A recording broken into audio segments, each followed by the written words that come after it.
Word. Let's see.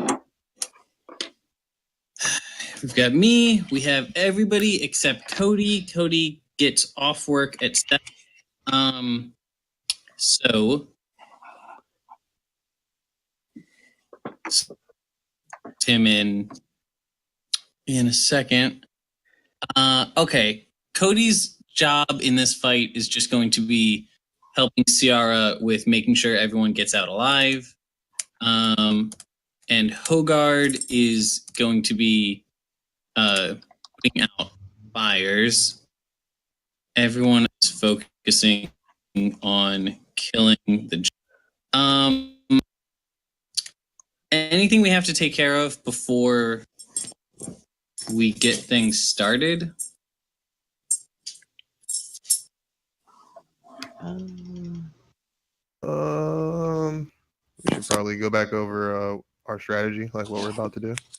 Yeah, that would be very helpful. Okay, so, I mean,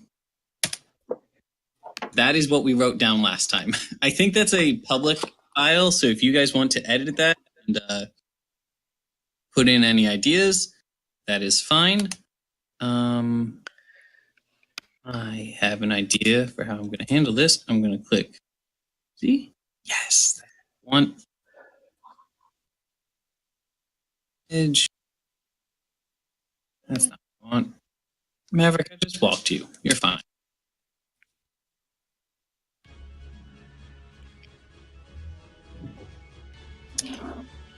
So my voice is a little choppy. I don't know if I've got a problem on my end.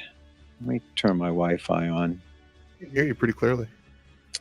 Okay. Yep. So Hogard's had a bit of a change of mind. I think he would be better suited to be like an assassin. So I'm thinking of developing my assassin abilities more. So anyway, I'm putting out fires to start with, but I'm going to look for opportunities to do sneak attack kind of help in that way. And I've got stuff like the boombox and stuff, so I might do some distractions and try to help that way. We'll see what comes up. Yeah, so you're going to be in the fight, right? You're not going to be roaming around on the other side of town? Yeah, I'm going to be in the fight. I mean, maybe I'll be fighting some wolves. We'll see what comes up. But yeah, right, cool. I want to help my brothers in arms in this battle. I'm saving this as Tribor Yield close up. Save, close, fresh. All right.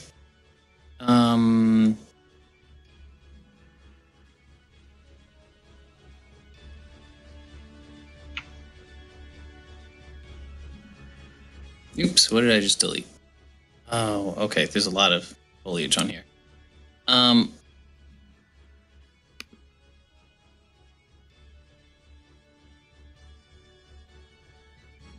I'm moving us to this map. And then I'm going to drop in a close-up of town.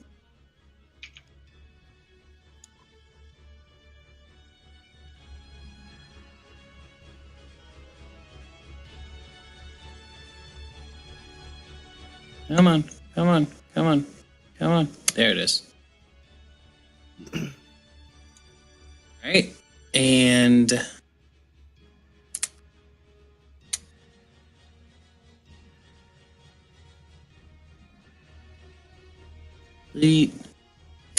now I'm going to go grab all of our characters.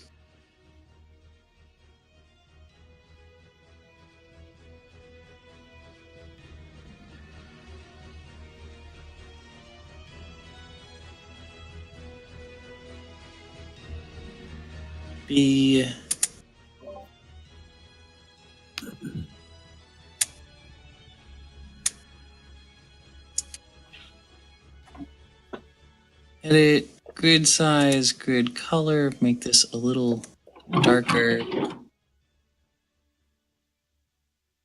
Just a heads up, Anais is in. She's in a league game right now.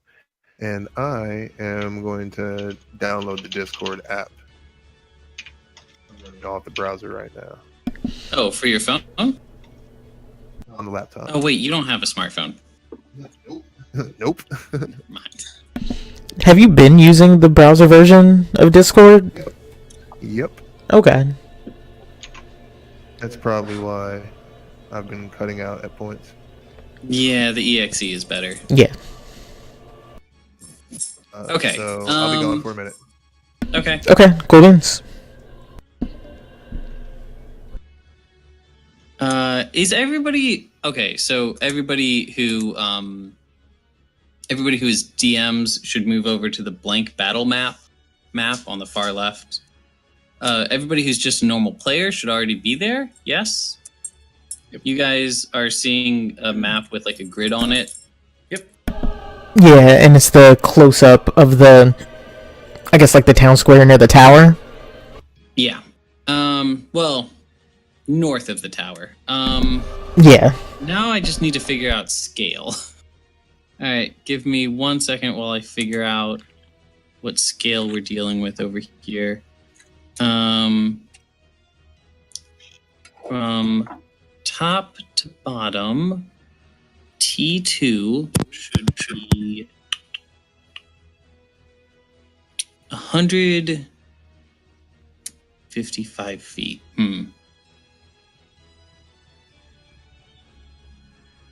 150 feet.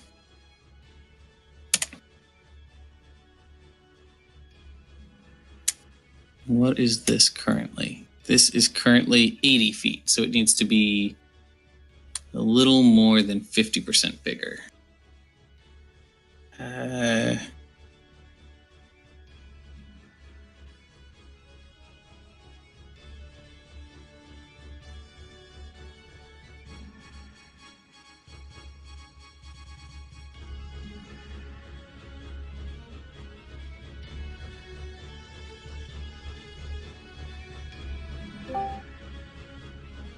All right, I'm back. All right, I'm almost done Welcome getting back. us ready. Zai, since I currently have you in with like GM permissions, you are going to have to manually move over to the blank battle map. Okie dokie. Oh, crap. Come on. Grab it.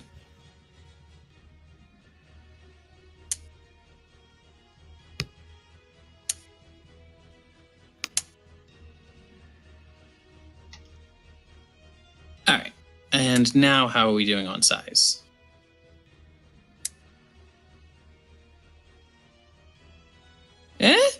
Okay, close enough. All right, so this is the scale. This is to scale the size of the area that we're working with. So one of our groups is in this building. The other group, actually, we're probably all going to start in the same building because we just had a big discussion. So we're all starting in this building. I'm checking the map to see if I'm accounting for any other creatures nearby.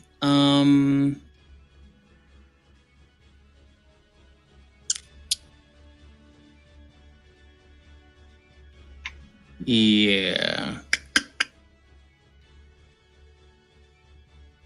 Okay, so I think all of the orcs and stuff have spread out around town, and these two giants are pretty much by themselves. They don't really feel like they're in any danger. And I'm going to need... I should have one in here. I need like a pit.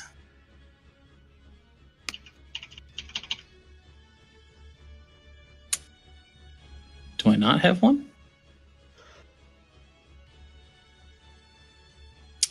Yeah, in case you guys can't tell, I put in 0 hours of prep time this week. but I'm almost ready. I just need to grab one more sprite, and then we're good to go. Do you guys have anything you need to catch up on before we get started? I think I already asked that, but do you guys need to go over the plan or anything? Yeah, I don't have anything specific, but I did add to the battle plan. I don't know how you guys feel about the idea of causing a bit of a distraction and trying to steal the thing that they're taking. Would anybody be interested in trying to make that happen?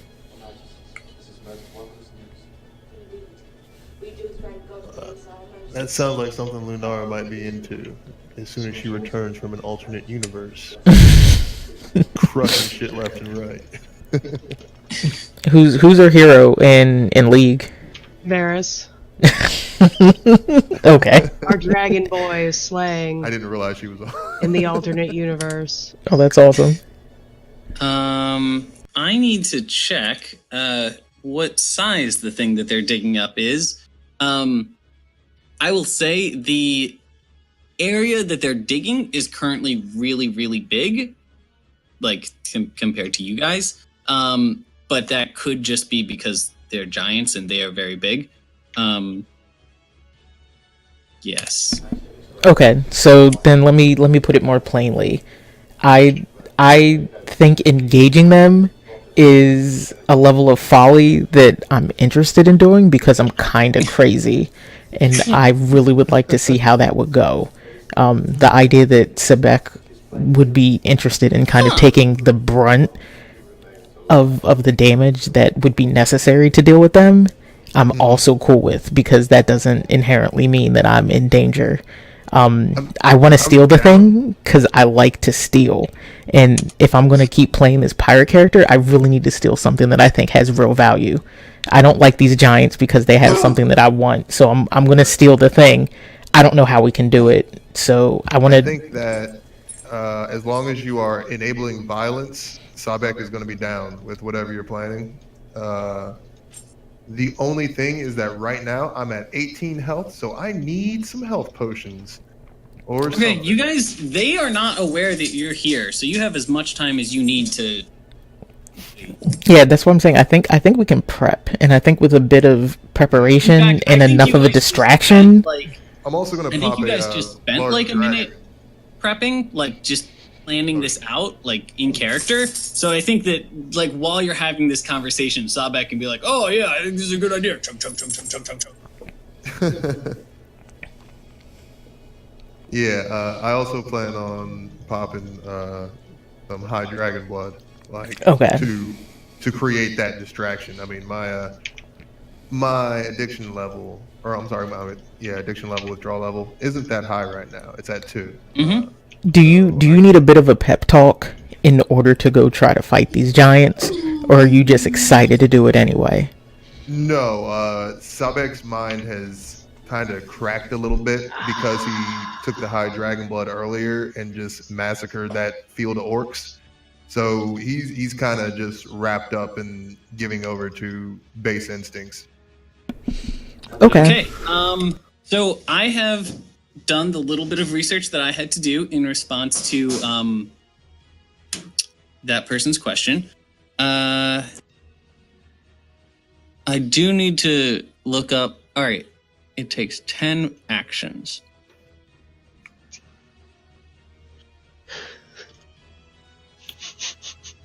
Oh, okay. 10 actions cumulatively. Interesting. All right. Okay, so you guys, I don't think it hurts anything to tell you guys this.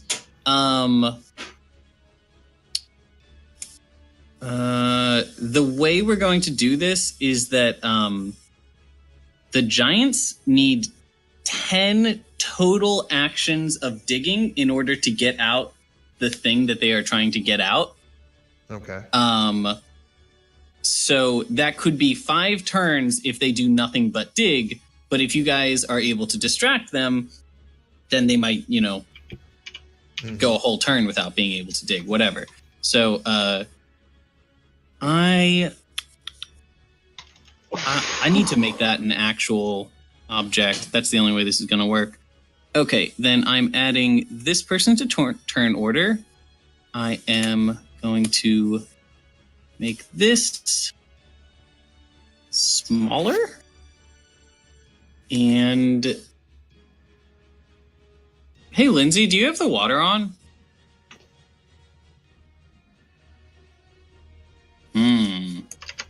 We're going to add this guy to turn order, and he has 10 hit points. When that hit points gets to 0, it means they've finished digging their hole. Oh, I see what she's doing. She's filling up the water filter. Okay. I don't think I have anything else I need to do to prepare. Oh, I need to add Ciara to the combat pool.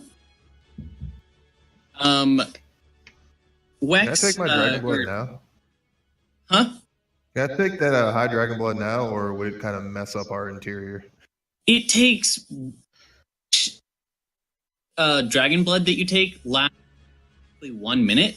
So you might want to wait until you're like on them to take it, just so that you don't waste any turns. Okay.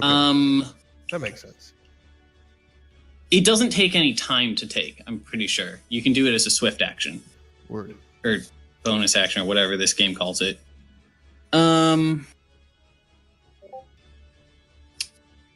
So Zai needs to heal 42 points of health. Are you doing that from the big heal potions? I would assume those are the only one that would be the best choice.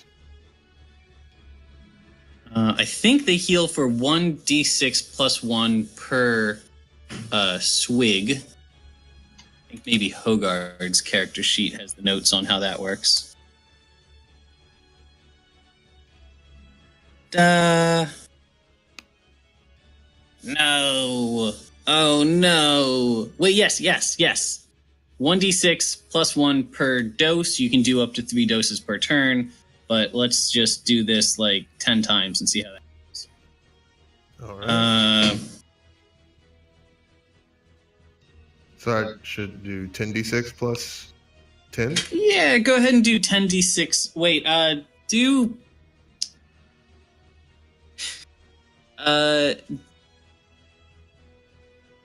8d6 plus 8 first. Okay. Because 10d6 plus 10 is pretty close to exactly what you need, if I'm doing my math right. Dad, you need to do /roll first.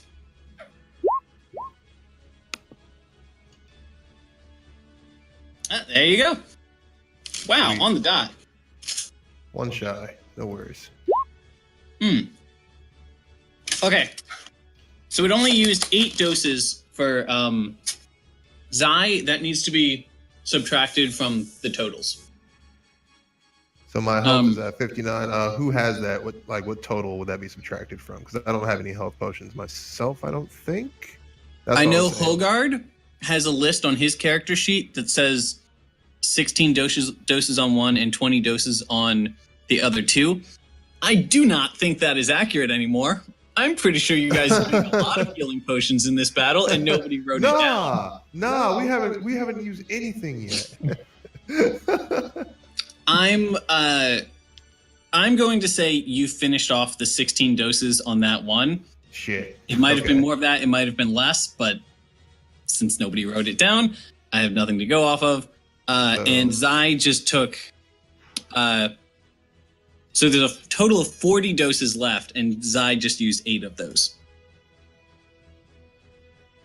Okay. So which number should I subtract from the 16 and the 20? I'm going to subtract it from Dad's character. Oh, okay.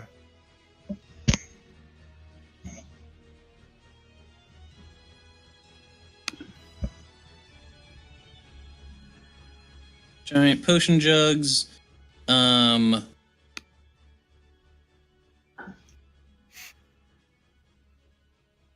With 12 doses left. 1 jug with... Okay. Hogard's character sheet has been updated. Let us remember that Hogard's character sheet is the one that has that information on it. Okay. If nobody else has anything they need to do, we can just start. Who wants to go first? Wex, I have a question for you. What's up? Would you rather me be placed at the tower or elsewhere? I'm gonna support you in your treasure hunting. I think if you're at the tower, the tower is actually probably too far away to hit them. It's like far away. It's like 500 feet or something like that, maybe more. I don't know. You could be in one of these buildings though. Okay. And the building that you're currently in is 100 feet away. The other building is like 75 feet away. yeah, the one I'm pinging would probably be more helpful for me for what I need to do. Yeah, Which one? and The one to the southwest of us. Okay. I'll go there.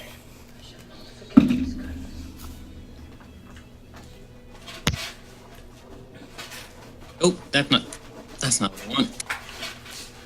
Light crossbows have a range of anything above 80 feet. They start to drop off, and you'll have disadvantage on the attack. So, from this building, you'll be just at the edge of your range. I will say, What the? there's some weird noises. Holy crap! We good? Is somebody That was haunted? terrifying. Oh yeah, we're watching Elizabeth.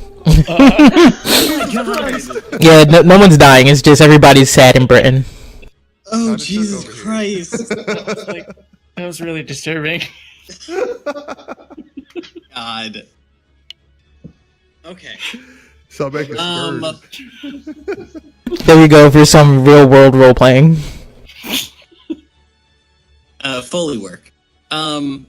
Okay, so I'm gonna say that Gimbal's guns, because they're enchanted, have better range than normal light crossbows, but anything over like 120 feet, you're gonna have disadvantage on the attack. So either building would work for sniping, but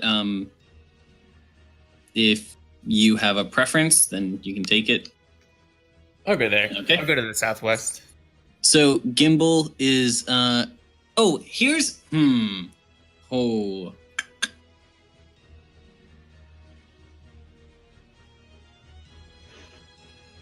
the only thing I need to account for is all right, I'm going to say you guys we're going to retcon a little bit and say that you guys we start the timer on their digging when you guys finish your planning, because otherwise they would have been done digging by now.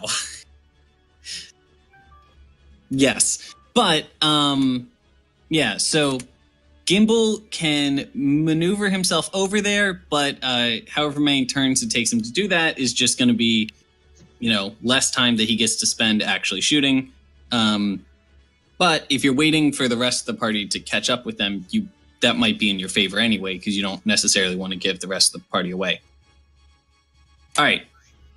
Who wants to go first? I think I should start running over to this building. All right. Your guy can move like 90 feet per turn, I think. Yeah, so you can actually, amazingly, you can get to that building in one movement, and then with the rest of your movement, you can move through the building, get to a window, and get yourself set up at a sniping perch. So, turn one, Gimbal has gone.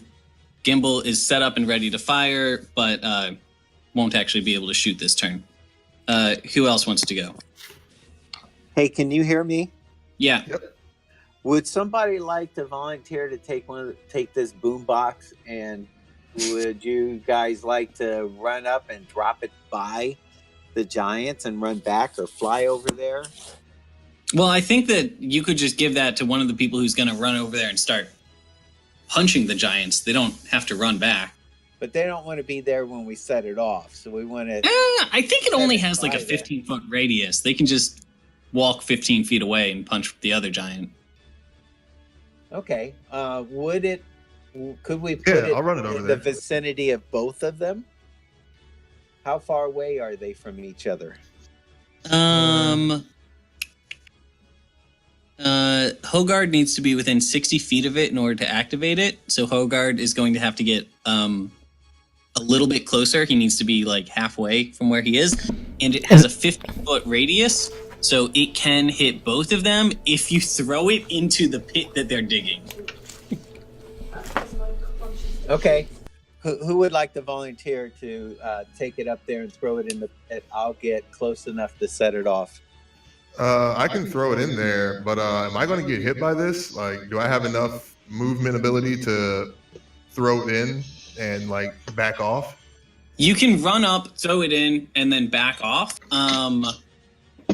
But yeah, you just need to make sure that that fits within your character's like movement. Like, I already don't know if you can get to them in one turn of movement.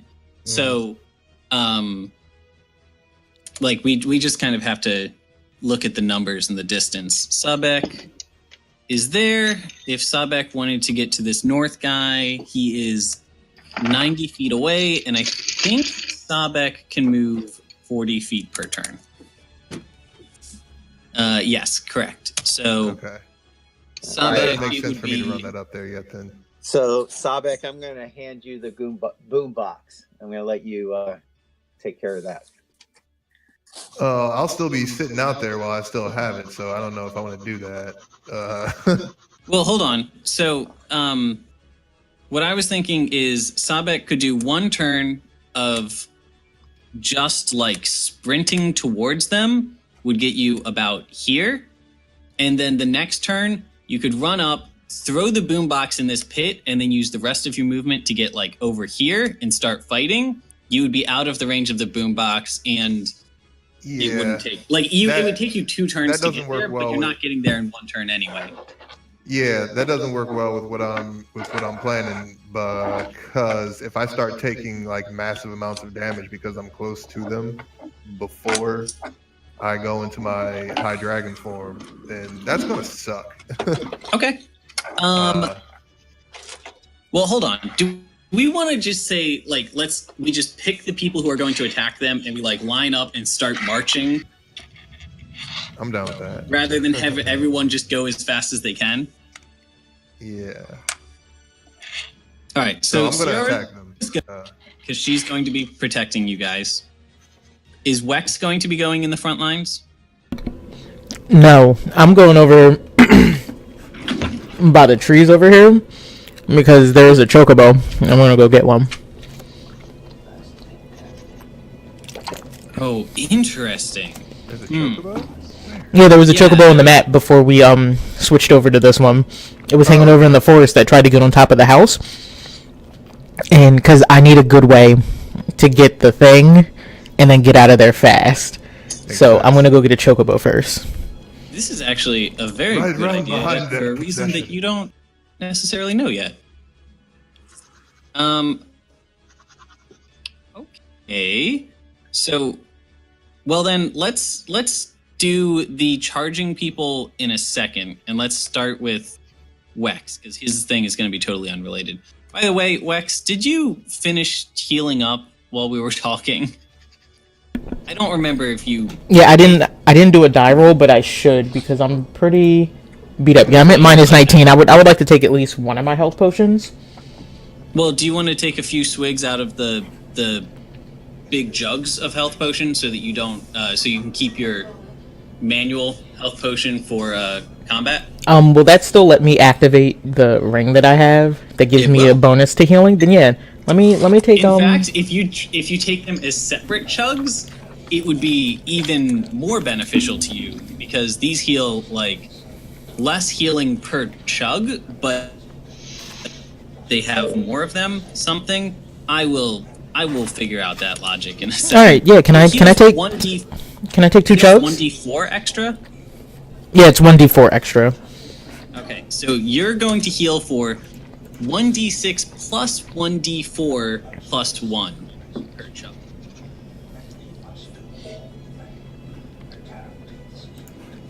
And you can do like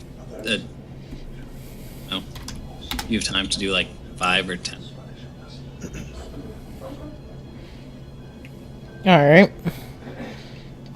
Roll that up. Oh, remember to do plus 1d4 in each roll.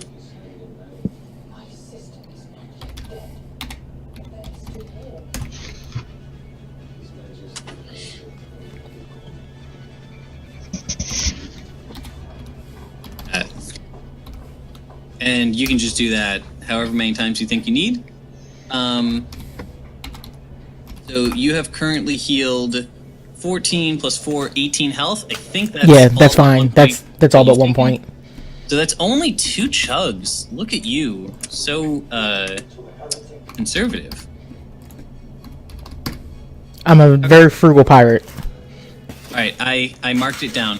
So Wex, start of your first turn. You want to spend the whole time just sprinting out to get to that bird. Yeah, like guys. I think there's one of those birds over in the forest still. I'm gonna go get one. Chicken. Hello, Yeah. friend. Holy moly. Hi. Hey. Was that loud? No? A bit for me, because I don't have volume adjusted yet. I'm using the app for Discord now. I got you. Oh, I'm sorry. No, you're fine now. You're good. Okay, good. But you came in and it was like, "Hello, friends," and I'm like, "Oh, Jesus Christ."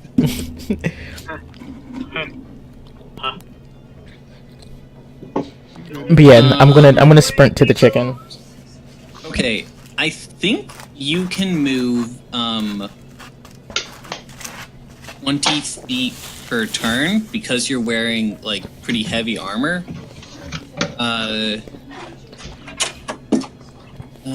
I'm trying to confirm that. I just realized it's 7:30. How much have I missed? Not much. We're about to do the first turn of the fight. Okay. Does this thing have the table? Strength, cost? Wait, what? Does armor not reduce your speed in this game? That would be Oh awesome. no. Cool beans. Oh, So no. let me run real fast with my hands down by my side like I'm Naruto.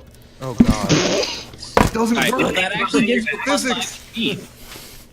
If you keep your face real low to the ground No, and run as fast not as you double can. edged. Momentum. Okay, so you can move. I'm going to say, since you're wearing a breastplate, 20 feet in one movement action, and if you're doing nothing else, you can move twice in a turn. So you could get down to here. Oh no, I can't click. You can get down here on your first turn. Here, you would get 2 on your second turn, and then on your third turn, you would be mounted and running back, and would make it in like much faster. What's the run speed or the distance per turn on the chocobo? It can move 50 feet with 1 move action, 100 feet with 2 move actions, and assuming we are avoiding fences, it would have to move 75, that's 100. It is 170 feet away. So you can shoot with your pew-pews, so you only need to get, Oh, that's cool. I think the distraction will be well in place by that point, and if Gimbal is going to give me support from the roof, then I should be fine. Before I leave, though, I want to just walk up to Sabek and just go like, "Hey, do you have any more of those ropes?" I think I have a few actually. Here I mean, you go. let me get a rope. I'll get this right back to you. I'll be right back. Gonna tie up your chicken, huh? Yeah, that's the only way to do it. I'm very uncomfortable at this point, but I'm gonna laugh with Sebek just because I feel like that's what he would want. Largemouth anime laughs. Just very Full Metal Alchemist Brotherhood. Exactly. Okay. Yeah, I definitely want a rope, Rex, and I'm gonna run. you've taken your rope. You are going to end up here, which is 40 feet south, I think. So that is Wex's turn. Yeah, that's my whole turn. Cool. Okay. Now, who is... Oh, by the way, are you sending Slugma out with the rest of us to charge this guy, or... Yeah. Oh, that's the other thing. So yeah, my conversation with Slugma is like, you've been a very good boy. You should go with them. Make sure you listen to Sebek. And I point several times to Sebek, and I say, listen to him. And then I run out the door. Okay. So what's our plan? Well, that's a good question. So our plan, I should say, we have a few plans. One plan is to still fight these giants, because we just should, on just spec, because they came and ruined this town that we like. They're digging for some artifact, and I want it, and I think that we should have it, and they shouldn't. So I'm going to go grab a chocobo, and I'm going to go bring it back so that we have a way to carry it out and drag it out fast. Everyone else is going to fight giants and cause a distraction / try to do as much damage to them as they can. Okay, so, Gimbal is in this building, and he's going to be shooting. But he hasn't Hogard- started yet, has he? He is not yet. No. He just got there. Hogard is going to be getting closer. Hogard wants to be about 60 feet away around that fence, probably hiding behind the fence. Okay, so all right. So Hogard is going to... Let's start that movement just to get it out of the way. Starting here, that's 20 And feet. I've given the boombox to Zybek. Nah, I didn't take the boombox because I'm not going to be able to stage an attack the way I want to if I have to waste move points on like placing it there and then moving away. I want to do a charge and like drink my high dragon blood as I'm getting close to them. Okay. Ciara is going to be going in, and also Vanitas is going to be going in, I think. And Vanitas is flying, so he could just like fly over and drop it in. And you have to be 60 feet, like within 60 feet to set it off, right? Yes, but Hogard, just with his first turn that he did of sprinting over to the fence, is close enough that he'll be able to activate it. Is Hogard the only person who can activate it? Yes. Yes. I'm going to say yes. Okay. All right. Just got home, transferring to my computer in a minute. Okay, so Sabek, Slugma, Ciara, and I think Vanitas are all going to start charging in a second. Lunara, what is your game plan? I want to fight the giants too. Okay, do you want to like get out on the field with us and be kind of like running and gunning? Your bird could definitely help. It can't. It Yeah. can't die. Like, So- I'll be with you guys, but We I'll should be a send little your bird further at their out than you eyes. guys. I think my bird will get closer than I ever will. Okay, Scratch out their fuck yeah. eyes. All right, I have copied your bird. I totally forgot about him. Thank you. And okay, so then, Your hands-free pretty much. I don't think there's any like spells or anything Ciara can do up front that will be helpful for us. I think she should wait until things start blowing up. So Ciara, I think, is ready to charge. Cody, you there? Yep. do you want to charge with us? Yeah, if Ciara is going, Vanitas is going. Okay, do you want to take Hogard's boombox and be in charge of flying over and dropping it in the hole so Hogard can activate it? Sure. Okay. Vanitas has the boombox. Lunara, you're doing the initial charge in with us, correct? Mm-hmm. Okay. Sabek, do you want to pace yourself so that you keep up with the slower people, or do you want to charge and get in fast? I want to charge and get in fast because I'm supposed to be soaking up some of the damage these guys are going to put out. Fuck yeah. All right. Thankfully, Slugma can actually keep up with you because he's just flying. Come on, Slugma. Do you want to live forever?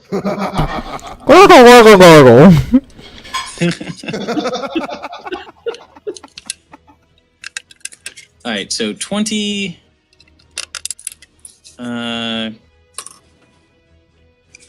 30, 40, 45. That is one movement from Sabek. Oh wait, fuck it. This is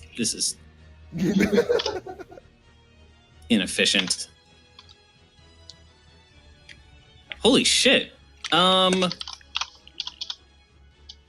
I would actually say that you can get to this spot in one turn if you want, but you won't be able to attack that turn. You'll just, that is where your turn will end. Can I... Well, You could also end your turn a little bit shorter. You'll have a free movement next turn that doesn't cost you anything to use. Yeah, so. That's what I want to do because I'm going to need to take that blood. Okay, you could take the blood while charging either way. It's actually free. So it's not going to count as a turn? Okay. It's not going to count as a turn then? Correct. Okay. All right, yeah, I'll charge to the halfway point so that once I get fully close, I can get off and attack with the same move as my movement. All right, just drag your guy and the Spectre and let me know where you want to drop him off. You would need to be at least this bank in order to get to him and do an attack next round. Okay. Let me confirm that. Oh, actually, you can go 45 feet. You could be as far away as this. Ah, fuck. I hate that you can't click while you have the measuring tool out. This is the furthest you could be and still get to him and do an attack next turn. Okay. Then, yeah, I'm going to move us there. Oh, by the way, I'm going to establish that this North Giant is the one that... Actually, they're both digging, so it's not good. Okay. All right, I have to roll what type of dragon I got. Let me find. Oh, yes, do that. And take down my strong dragon blood. So now I have 6 left. Where is that? Somewhere on here.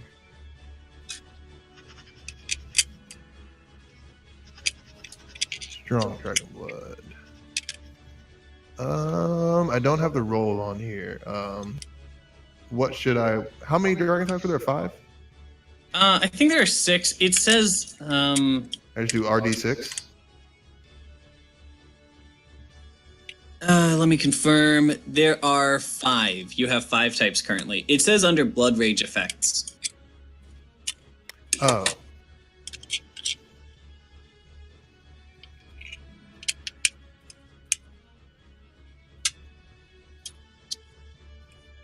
Eight plus proficiency. If I just copy and paste this stuff, will it roll as?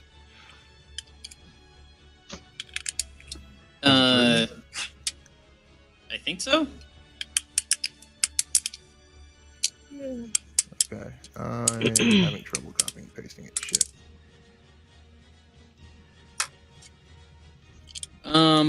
You should just if you just click on roll D5 to see dragon type. Okay. I'm also, you can just click on the red word Blood Rage effects, I think, or no, you click on the little voice bubble next to it and it will paste that whole thing into chat, which is helpful for other roles we're gonna have to do in a second. There you go. So you got fire type. Sweet. Ooh. That's a rough draw, fam. Yeah, they're fucking fire. Oh man, you're gonna do the thing in RPGs where you just do an attack and it just says like green damage. Okay. It's okay. I'm gonna have to rely on melee, and I can't rely on my breath. That's all. Oh, right, and you're doing strong blood, so you get all of the effects. Yep. Okay, cool. And we are going to make a note that your character is big now. Yep, I got the enlarged checkbox checked under my global damage modifier and rage damage checked. Oh, fascinating. Okay. Hey, Wex. Yo, Hey, Wex, how much strength do you have? man, you asked for the wrong stat. I thought Wex had a lot of strength. No, I have a ton of charisma. I actually am low. I have a 3 in strength. A +3? Wait, which one am I reading? Am I reading the big number and I'm reading the little thing in the circle? The little thing in the circle is your strength. 16. 16 is very good. 10 is the human average. Oh, okay. Well, I keep thinking that I have... I have crappy dexterity. You're probably in the, top 2 or 3 strongest people in the party. Oh, I just lift out my arm and just flex for no reason. While you're running. Wrong? Yeah. The reason this is significant is you do, in fact... You are not slowed down by your armor. Oh, okay, cool. I finally was able to pin down the rule. Okay. So you move at full speed with your armor. Ciara, is she wearing heavy armor or medium? She's wearing medium armor. Nobody in this party is slowed down by... I like that. Okay, so Ciara is going to run out. Oh, let's see. She can go 30 feet at a time. By the way, are we all in agreement that we start shooting them as soon as we can, or because they're not currently paying attention to us? Do we want to wait until people are in position to start shooting? Yeah, I thought you were waiting for the boombox, right? Yeah, I think the boombox should be the signal. Yeah. Okay, I like that. And are we all in agreement that we should focus on the person, the southernmost one? Yeah. Because that's the one Sabek can get to fastest. Gimbal can hit him with ranged attacks. Absolutely. Regardless of what the other one does, focus that southern one. Hogarth's just waiting for the boombox to be dropped and people to get out of the way. So as soon as everyone's clear, he's going to set it off. So it's on Vanitas then to start it, I guess. Okay. So then I think Ciara and Lunara are going to run and position ourselves. So Ciara is going to run and position herself here. Lunara, are you doing the same? Yeah. This is a full sprint, so we're not we're not going to be able to do anything else this turn, but nobody's doing anything else this turn anyway. Yeah. What do you want to do with your bird? Bring him over with me. Yeah, what's your bird's name? I'm thinking Nugget. Nugget! That's the best possible. That's real good.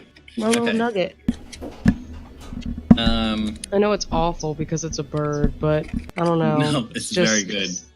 Feels And right. can you talk to it too?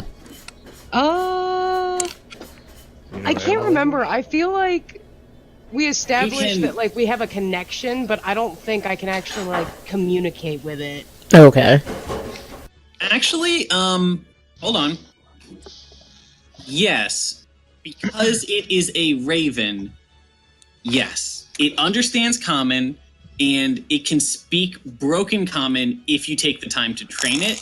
It does not currently know Common, but because it's a raven and they can speak, yes. Cool. Parrot style. That's really cool. Okay, so that's where we are. Nugget is just hanging out with you currently. All right, Vanitas, you're the last one. Vanitas can move. Really? Only 35 feet? Yep. That doesn't sound great. Wait, is that my fly speed or my ground speed? Don't know. Okay, you can fly at a speed of 50 feet. So, in one movement, if you're doing nothing else, you could move 100 feet. So you could end your turn on top of that hole if you wanted. But since nobody else is ready to go off, you probably don't want to do that. Wait, which hole are we talking about? This hole right here is the hole that they are digging to get to whatever they're trying to get to. And we're going to drop Hogard's... Oh, I didn't know we were on the battle map. Oh my god, I'm sorry. Yes, I forgot to communicate that to you. Yep. So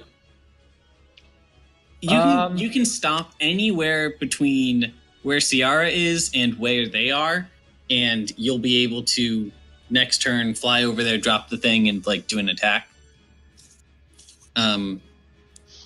Just depends on what you want to do next turn.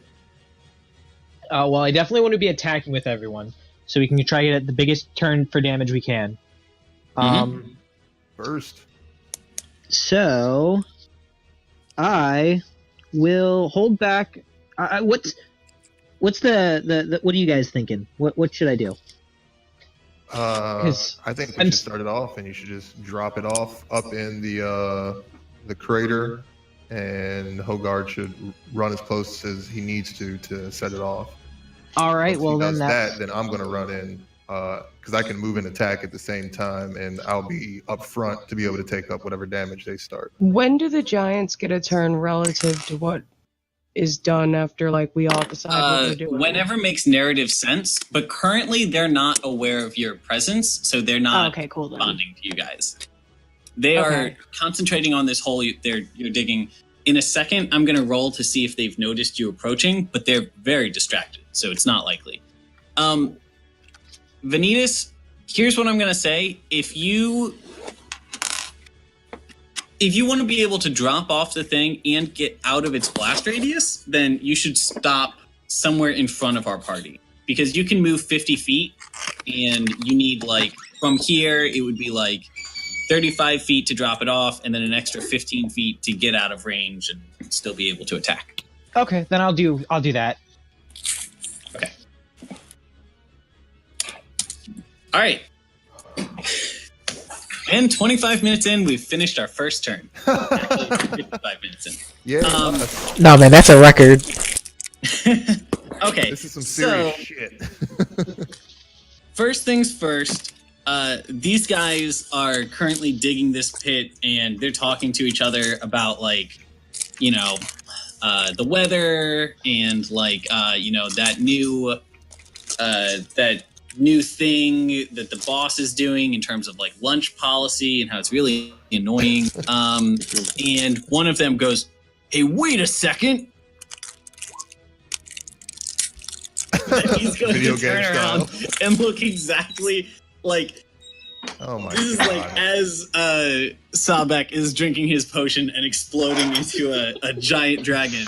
He goes, exclamation mark over the head. And that's the end of their turn. Oh my god! So this is after they have spent the turn digging. So they each dug this turn. So the pit is 2/10 of the way dug. All right. Start of the next turn. I think we should start with Vanitas dropping off the bomb, because I think that's the start of all the action. Yep, I agree.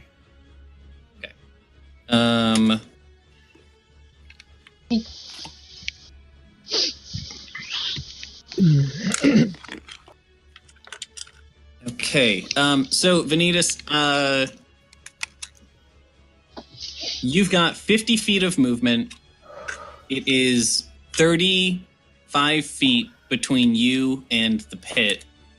And then you've got an extra 15 feet. You can go from there. How do you want to move? Oh, we've decided we're all going to focus damage on the bottom guy. Okay. How big is the blast radius of this thing? It's 15 feet. So if you drop it in the pit, it'll hit both of them. Wait, how deep is this pit? The pit is currently like 2 or 3 feet deep. It's not very deep. Okay, good. So if I drop it in the pit, would I be able to land right next to the pit and like avoid the blast, or should I just fly back away? If you landed like here or here, you would avoid the blast. But you might be in Sabek's way. I think you should just fly past it and. Oh shit! That's a good point. You could stop like here or here and land. Okay, yeah, I'll do that. I'll drop it. Swoop. Now, drop. Can I swoop here and attack the giant at the same time? Yeah. Okay, I'll do that, and I can get my dive attack off. Okay, cool. And then I will. I'm opening it up with using. I'm gonna use a key point to spend. Hey, how many key points have you spent today? Have you been I tallying was them down? keeping track. Okay, so you have currently spent 3 of your 6 key points. Yes. Can I ask a question? What are key points and what are they for? Where are they? It's a special monk resource, and I require them to use some of my abilities. Okay. So in the same way that like your character's special resource is Dragon Blood, their resource is key points, and it recharges every time they sleep. Cool. Oh no, mine recharges after every short rest. Right. Fancy. Okay. So Vanitas has done his thing. Do some attacks. And okay, so this one gets an additional 1d4. Okay. So it hits. Actually, 1 second. Does dive attack also have skills? Okay, yeah, it's just okay. I wasn't sure if it got advantage. It hits either way, I think, right? Yeah, it hits. 2, 3, 4.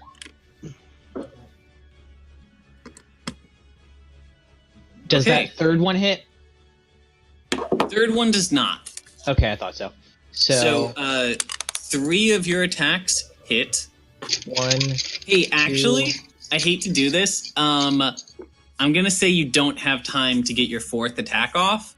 You can get your 3rd one off with a key point, but your 4th one you have to spend a bonus action for, and you spent your bonus action dropping that boombox. Okay, so I'm just getting the 2 attacks then? 3. Well, but the 3rd one missed, so yes, just 2 hits. Okay, and then it's you do 1d6 extra damage. With I thought it was. Wait, why am I getting 1d6 extra? It is, according to this, it says you do 1 additional die of damage, so whatever the weapon's damage dice is, and your claw blades do d6. Oh, I thought it was only for the first melee attack. Oh, okay. So, yes, you're right. It's d6 extra damage, but only on the first one. Shouldn't have said anything. Damn these rules. Okay. You've done 23 points of damage. 22. Right. Uh-huh. Damn it. Thank you for your honesty.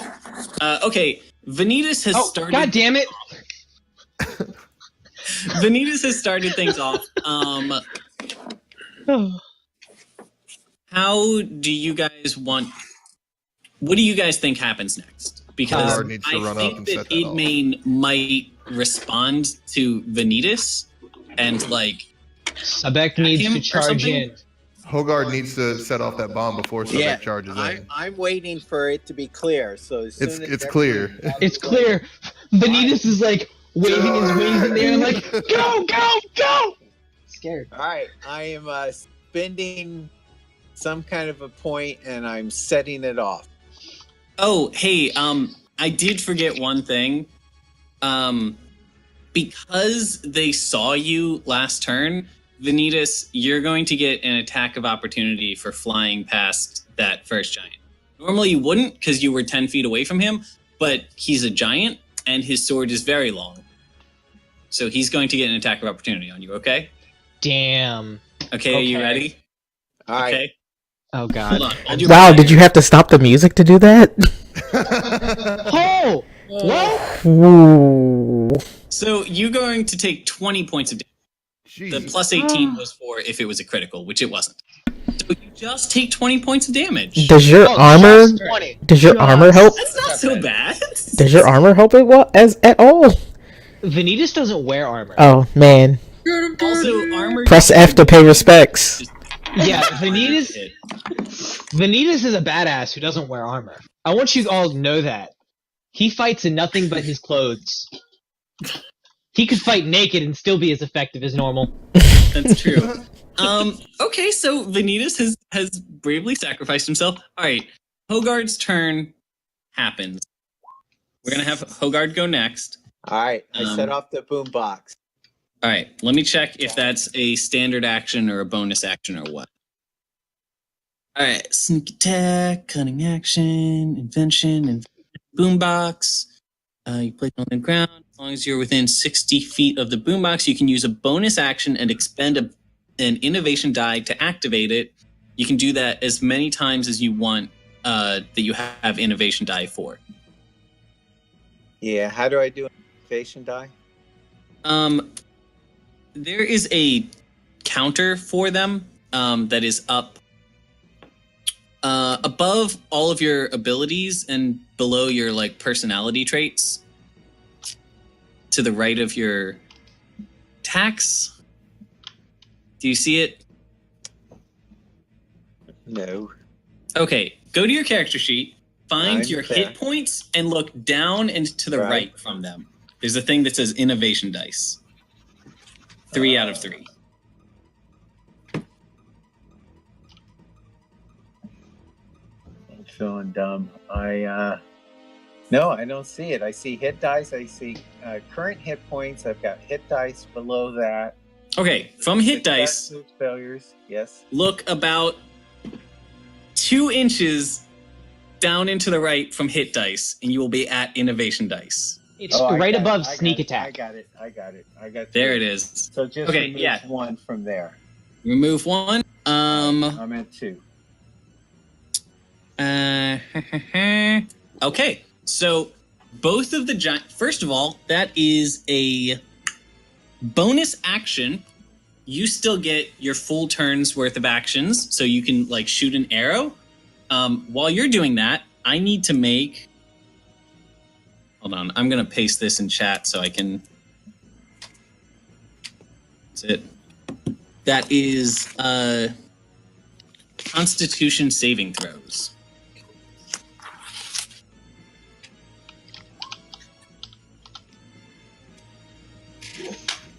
Okay. I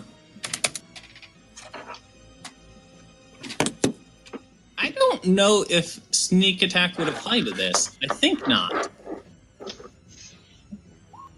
What the First one the failed? boombox? Yeah. First one failed, second one succeeded. So your first guy is going to take 17 points of damage, and the second guy takes 7 points of damage. I mean, would they have been aware of the boombox or like kind of what it does? They would not have been, but the way sneak attack works is it's not necessarily just that they are surprised, therefore they take more damage. It is you have taken advantage of an opening in their defenses to hit a vital organ, and I don't think that a loud explosion can hit a vital organ. Okay, that's fair. Okay, But the important thing is that boombox is still there, and Hogard can activate it every turn. Oh, cool. I thought it was just a one-time thing. Nope, you can use it once per innovation dice, and you have That's 3 great. of those. Good.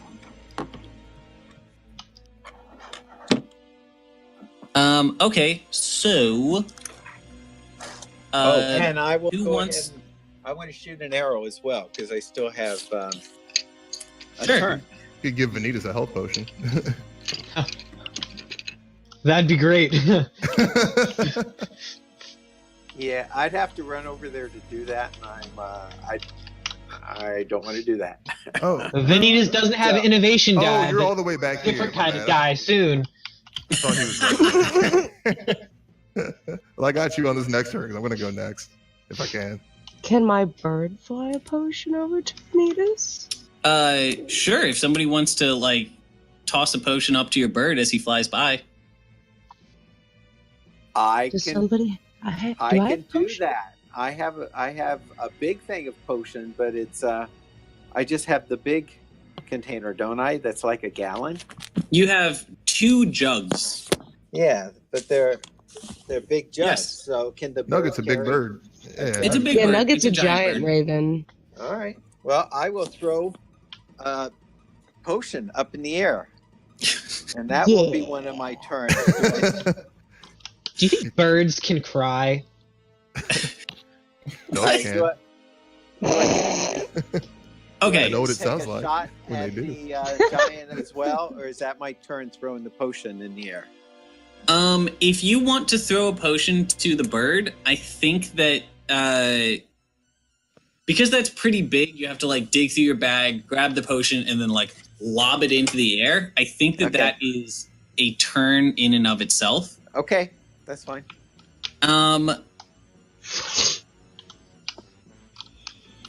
How do I rotate this thing? Can I? Oh, no. Oh, no. Oh, no. Hey, look, I found it.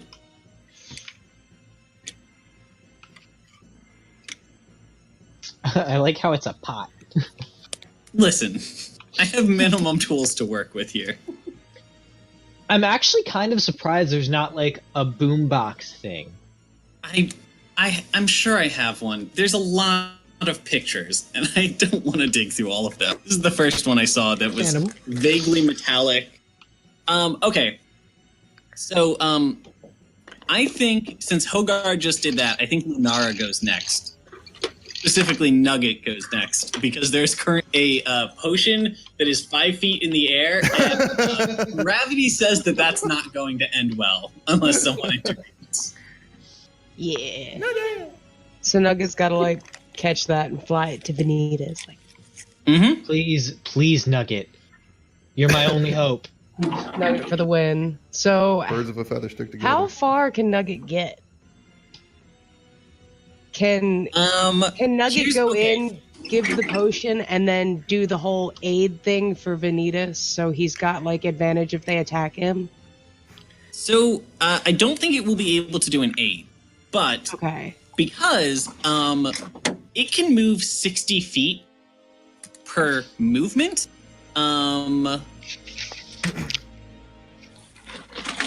Okay, hold on. So it's 30 feet to get to Hogard. Let's start with that. And then Nugget do we moves need 30 to feet. do we need to throw a dice or something to see if he's able to catch it? Oh God, let's not make this more difficult. I'm going to say Nugget catches it because that's cool as fuck, and I in my life right now, if he doesn't. Okay, so then he could move. The rest of his first movement would get him here. Now, he needs to move an extra 60 feet, or he needs to do an extra movement in order to get to Vanitas. That is actually only 45 feet. So, Nugget can do dash as a bonus action, which lets him move twice in one turn. And Oh, he actually can't. Okay, so here's the deal. Nugget can dash over to Vanitas and get that potion to him this turn, but it would use Lunara's action to do so. You would have to like give him a boost to get over there. I'm fine with that. Okay. A little vote of confidence. You go, Nugget. Right, so Yeah. Nugget gets over to Vanitas, drops that potion off. He's got an extra like 10 feet if you want him to fly a little further away or something. And notably, can do the help action still as a bonus action. Yes. So, because yes, he can help the next person to attack this guy. Give him advantage on the attack. Oh, sweet. Can I attack? Finally. I want to kill it. I'm not going to kill it, but I want to kill it. Yes. Okay, yeah. Lunara, do you want to move your character at all? You're currently within bow range of them, so I don't know that you would need to. Then. Do I still get an attack? I thought I used my actions to boost Nugget. Nope, you used your actions to move. Yes, you used your action to do that. You just have some movement left. If you wanted to move Lunara, you could, but you wouldn't be able to do anything either way. I'm fine with where she's at now. Okay.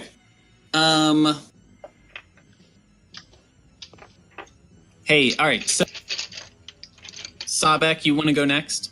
Yep.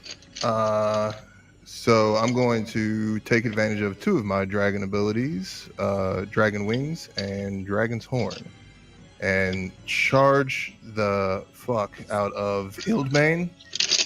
But I'm going to lift up in the air while doing it so that I'm not aiming at like his torso, or not aiming at his lower torso. I'm aiming more at like his chest and head area, kind of trying to aim at his eyes. Cool. Since you're doing that, I'm actually going to have Slugma attack first, just because. Are you using Reckless Assault?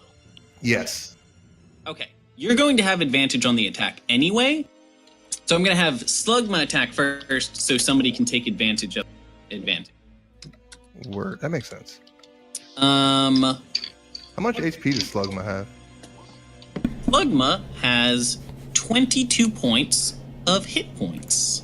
Of what points? Hit points. Oh, hit points. He has 22 health. That's good to know. I'm actually gonna. His HP is hooked up. His AC is hooked up. Save changes.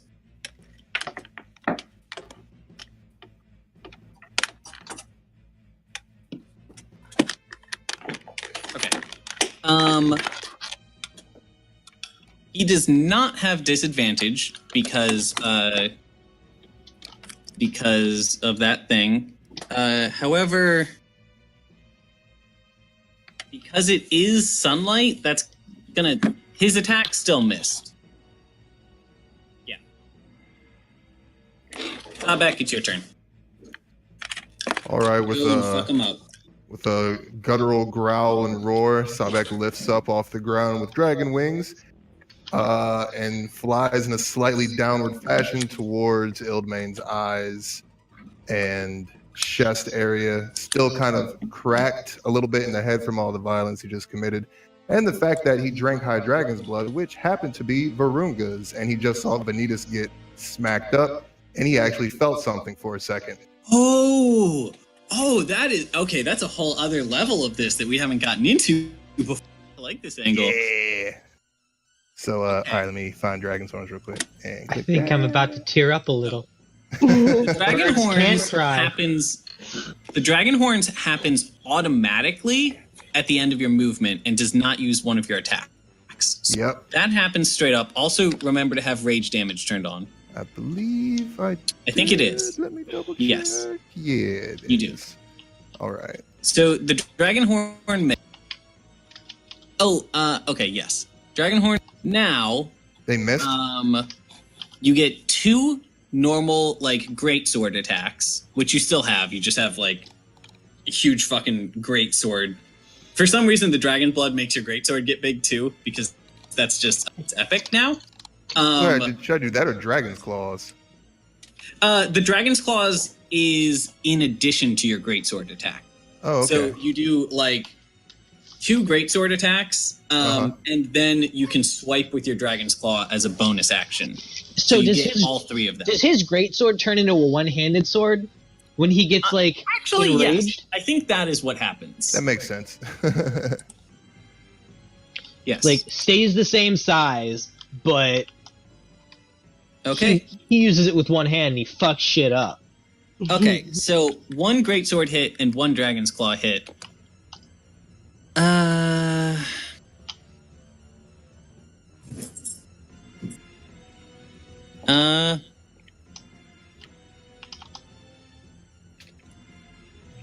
Okay, so that is 12 plus 11 is 23 damage. All right. Good job. Good job fucking him up. Not as strong as start as I wanted, but whatever. It'll work. No, I mean it's a good strong. Okay. If nobody has any like reaction, I think that Ildmane is going to go now. Oh, please somebody have a reaction. I was about to say, shouldn't Gimbal go? Yeah, I'm what gonna about try to Gimbal? shoot as many arrows in that giant's eyes as possible. Okay. Blind the beast. So your martial arts expertise is not actually going to help you with shooting arrows. Oh no. But you do 2 shots, and do you have any? You could do like explosive arrows. You have 1 explosive arrow left. I don't know. What will that do? That might hit me in Slugma.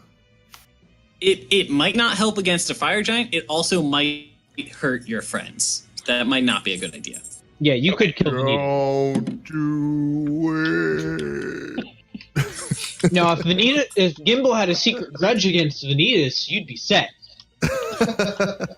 Gimbal came to his senses right at the last moment. He's just going to shoot 2 light arrows, but he's going to try it right at his eyebrows. Okay. I hope you hit his eyebrows and not his eyes. Because that's just adding insult to injury. I can't blink.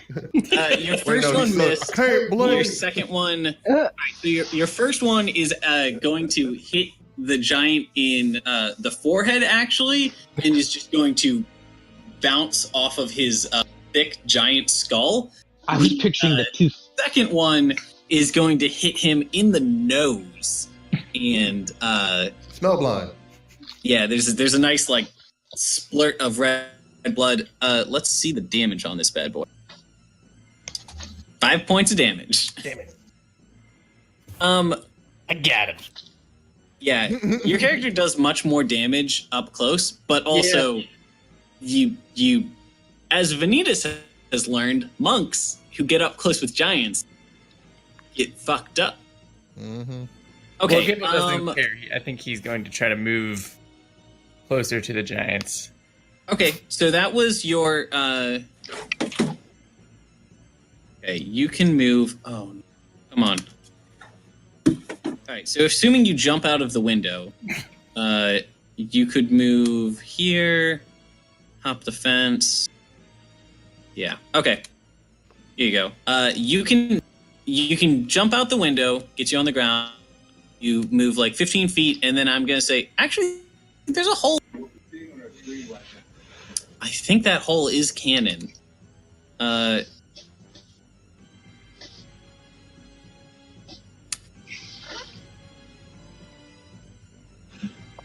move 45 feet per turn.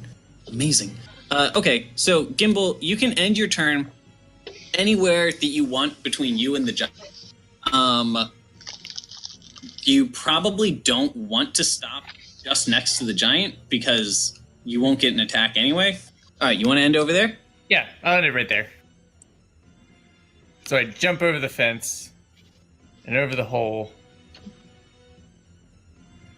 And I'm running so fast I can't stop, and then I trip. But I ultimately... Okay.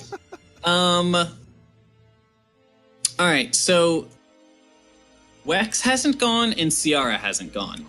So Wex, I mean, are you not going to help your friends?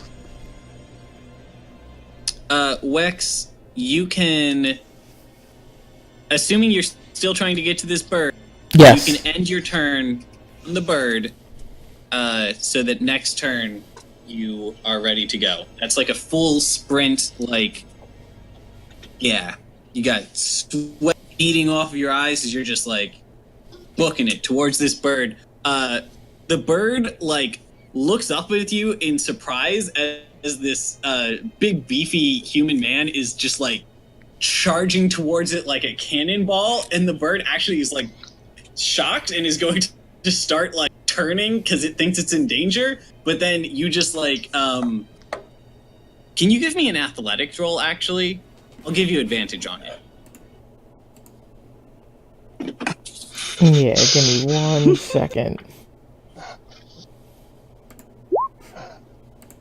Okay, yeah, 20. He said he'd give you advantage. Oh, thank you for giving me advantage. Yeah, this bird turns away from you and is like starting to run away because it's scared, and you just like jump up in the air, grab it by the neck, and land in its saddle, and you're like, "You are mine now, bird." And you're gonna start pulling it.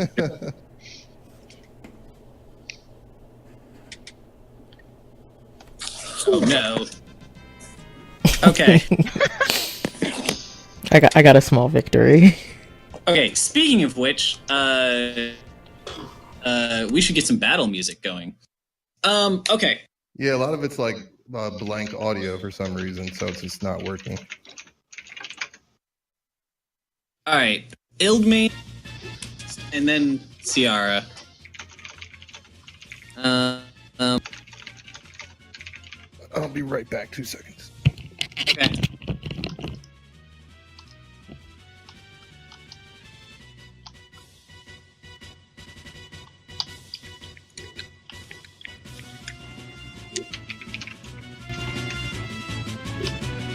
Okay. Yeah, Ildmane is gonna go next, and then Ciara is gonna go, and then the other giant.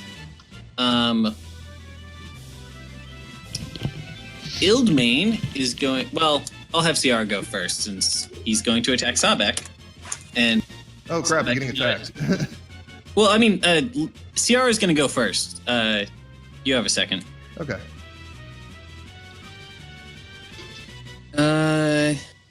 Yeah, Ciara's just gonna do a regular Eldritch Blast.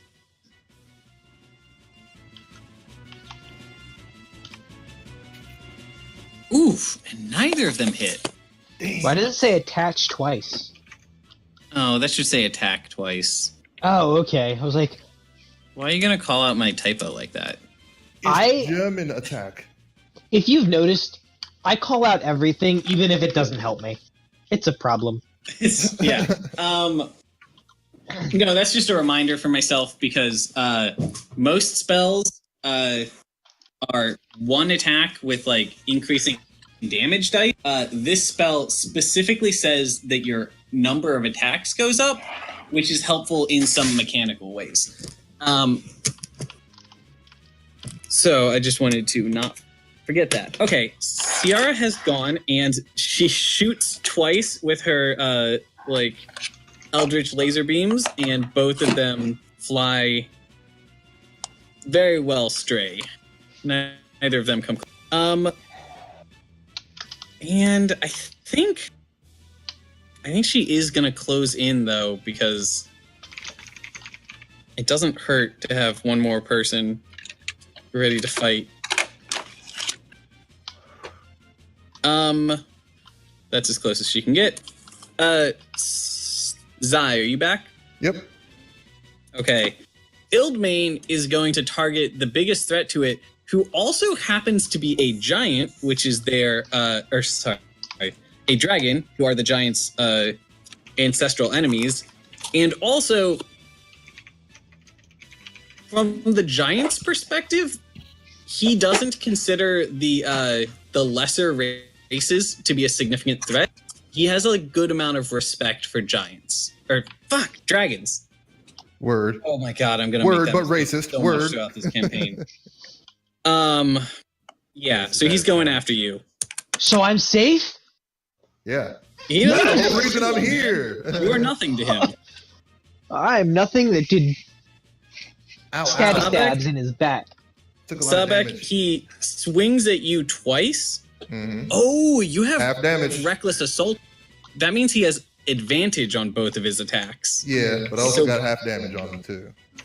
Okay, that's very good because they did both hit. So 26 points of damage. They both did 26 or 26 altogether? No, they did 26 on average. Okay.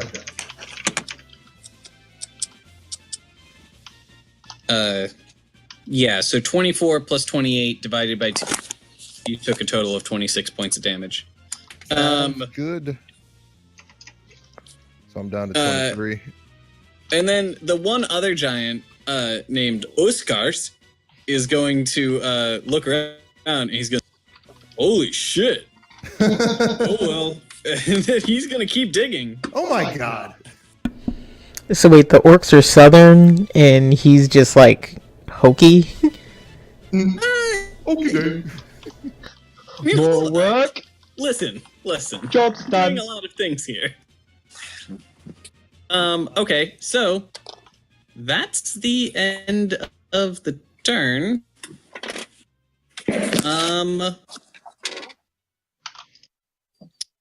All right, top of the next turn. First. I mean, mine is a pretty straightforward turn. I just need to know how much ground I can cover. All right, that thing I think we said can move 50 feet. So, you're getting the chocobo to carry the thing, right?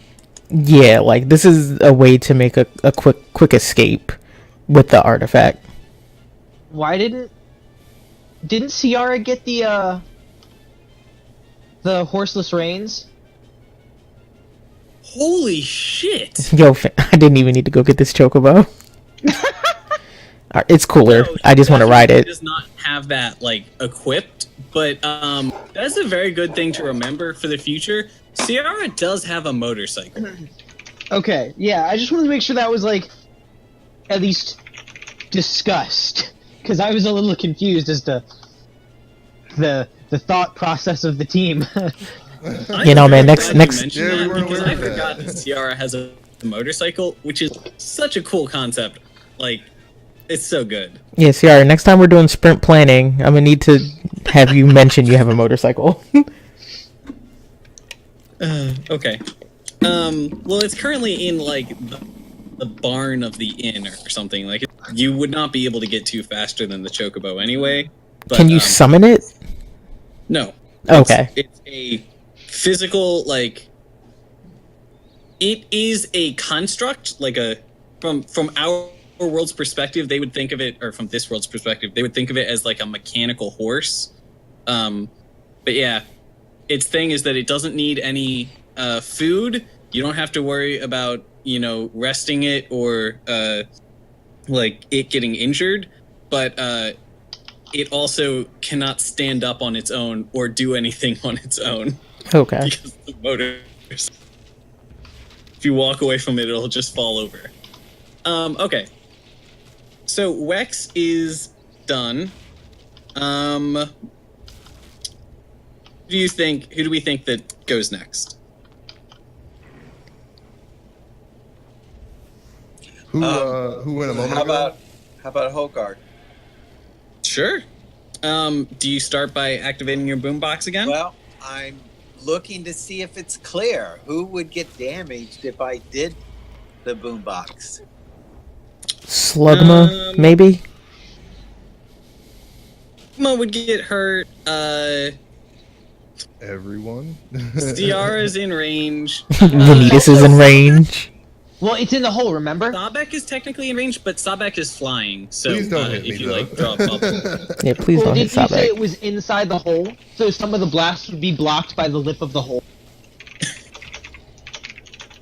I kind of agree. I think it might go out in a cone shape, but Okay.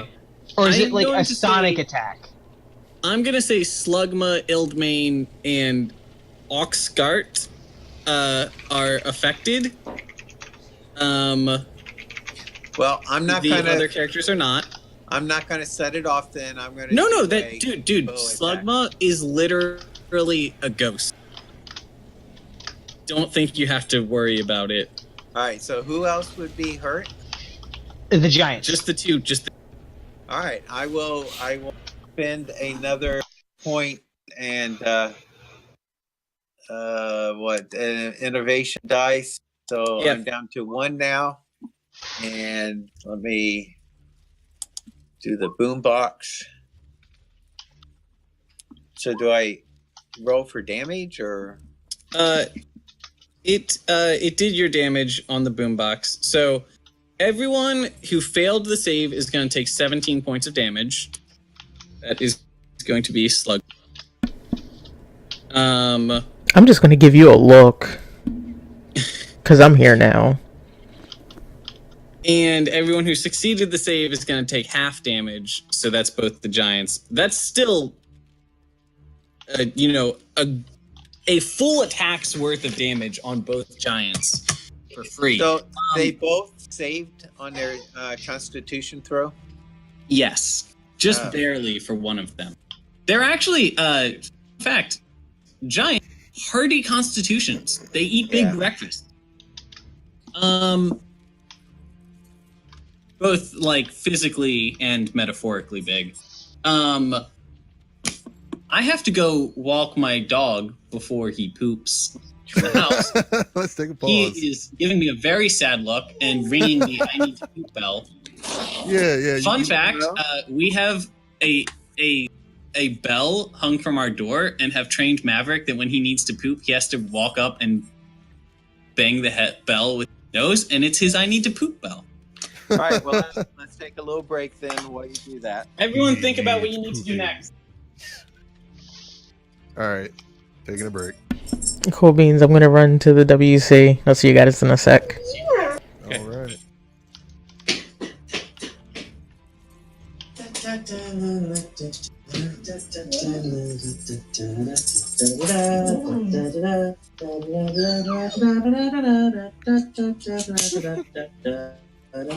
The pooping preparation song. The pooperations. Preparation.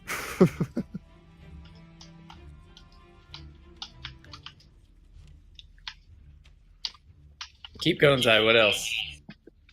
Hmm? What other analogies? I got nothing. I'm spent. Yeah, I think we wore that subject out. Yeah, it was done with before it started. Not for the dog though. We were only able to come up with a big old number 2 of them. Oh, that was that was a bit of a chunky joke. Chunky. Such a gross word. Yeah. What's Discord doing? It's telling me something. What are you telling me, Discord? It's telling you that my joke was good. Oh! No, I'm just kidding. Redcon? What? What's Bryn talking about?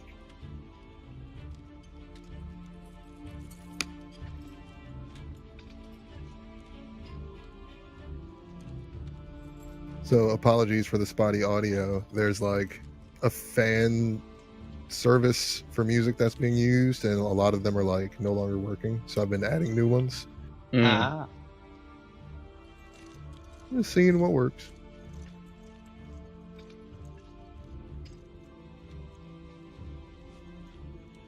Oh, nice.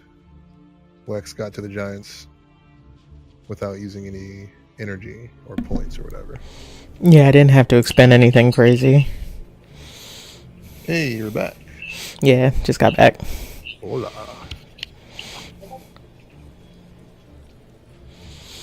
Yeah, I hope this goes well without anyone having to fall.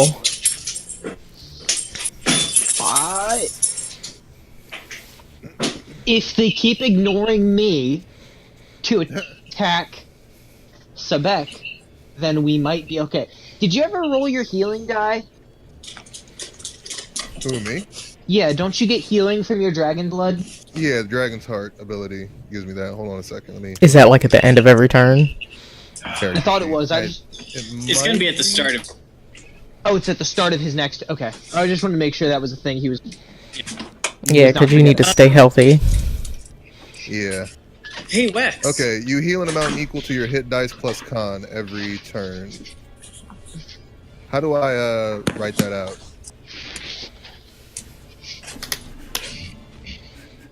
/R. Oh no! It's going to be the same roll as your standard air quotes hit dice roll. So just go to your character sheet, and there should be a like hit dice button. Just click the button, and that will be hit dice plus Constitution. Oh, okay.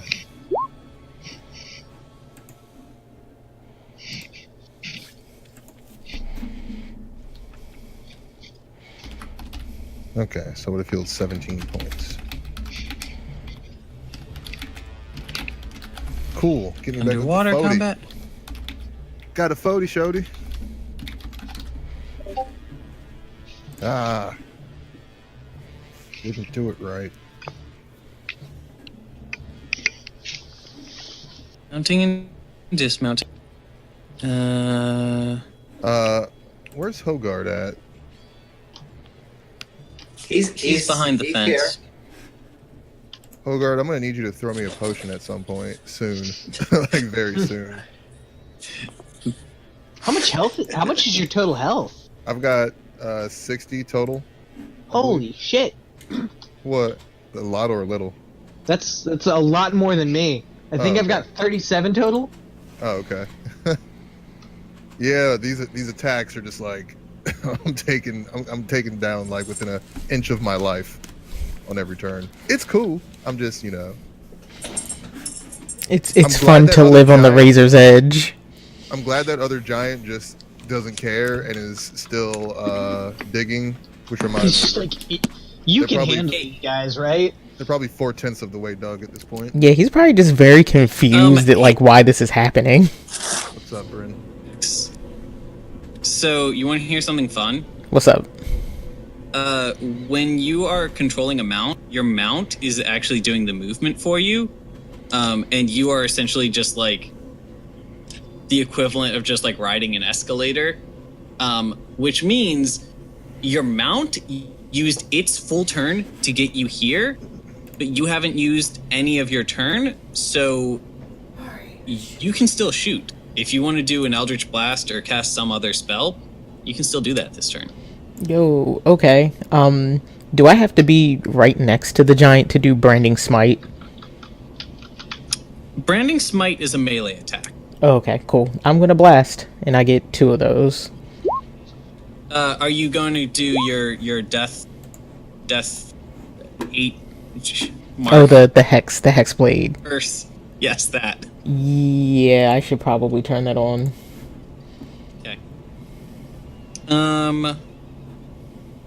Okay. Okay. So those both get your hex damage on and roll them bones. It might be a little late to say this, but I did that boombox thing, but that doesn't take an actual turn up. So do I still get... Yes. Hogard can still shoot 1 arrow and is going to have sneak attack damage. Well, and I would like to help with the healing potion. I have 2 of them. I threw 1 in the air, so I could help with the other one, but we have to coordinate for like the bird to take it to... Well, I mean, you might be able to run it to... Just throw it to Sabek. I mean, I'm flying. Well, he's like 100 feet away from you. I don't think he can throw that, especially because it's the equivalent of like a milk jug. I could toss a milk jug pretty far. Maybe not 100 feet. Like a haymaker. Here's like what I'll say. Lunara could probably get Nugget back to Hogard this turn, and then next turn could get the potion from Hogard to Sabek, if Sabek can just hold out one turn. All right, so I'm going to shoot an arrow instead. So let me just shoot my... Hey, do you want to... You can still, like, move some amount of space. Do you want to move a little closer to Sabek just to make things easier for next turn? Sure, I'll do that. So can I move and shoot my short bow? Yep. All right, move me closer, maybe even within throwing range. You can't get that far, but you can get this far. I did a full movement for you. Okay, let me. And now short bow. Yeah, I'm going to shoot at that southern giant. Okay, good. Yes, that hits, and so do damage, and make sure you have sneak attack checked. Sneak attack is checked, isn't it? There you go. It's good that it is, because you did 6 damage with your arrow and 16 damage from sneak. All right, look at us doing all that damage. Okay, so Wex has gone, Hogard has gone. Has anybody else gone this turn? I haven't gone yet. I don't think Lunara has either. Gimbal hasn't gone. I don't think anybody has gone this turn except for Wex and Hogard. Yeah, I haven't gone either. So. That sounds right. So, who wants to go next? And if nobody has if nobody's going to call it out, then Ildmane is going to go. And I'm going to go. I'll go after Sabek because I have an idea. Yeah. Sabek is going? Yeah.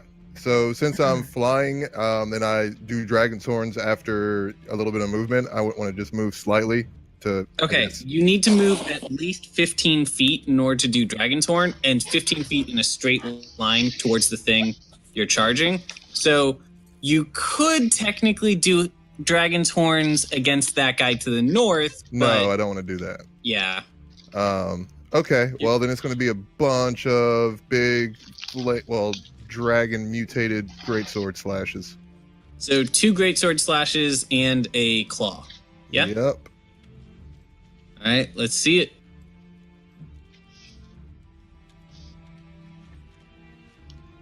First one missed. Second one hit.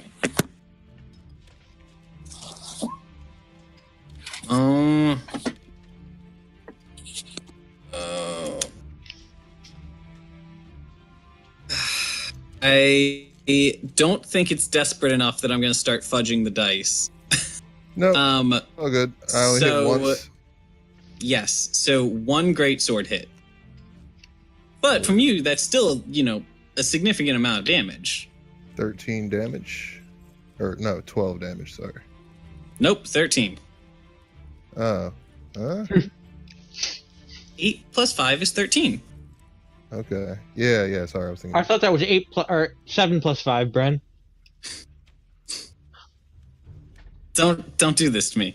Okay, so Sabek has gone. Is anybody else going to interrupt before Ildmane? Gimbal's going to charge. Okay. He needs to attack after Gimbal. Okay. Gimbal, you only need to get 10 feet away in order to do your attacks because you got stretchy arms. You're going to go ham on this guy. Are you going to use your... You're using your new gloves, right? I would love to use my new gloves. I'm also going to change my flesh into armor. Ooh. So I drop. That might not be the best idea. Before I attack. Only because you're a monk, right? Yeah. So the way monks work is technically you're not wearing armor, but your armor class is determined by, I think it's your dexterity and your wisdom. Yeah, I know, but dexterity's 5, so it'd be 20. My armor class would be 20. And That they can't is- do monk attacks while wearing armor, which That I'm is also not sure correct. since you're doing it's your skin. Because he is. Your head's in a good place. You're thinking the right way.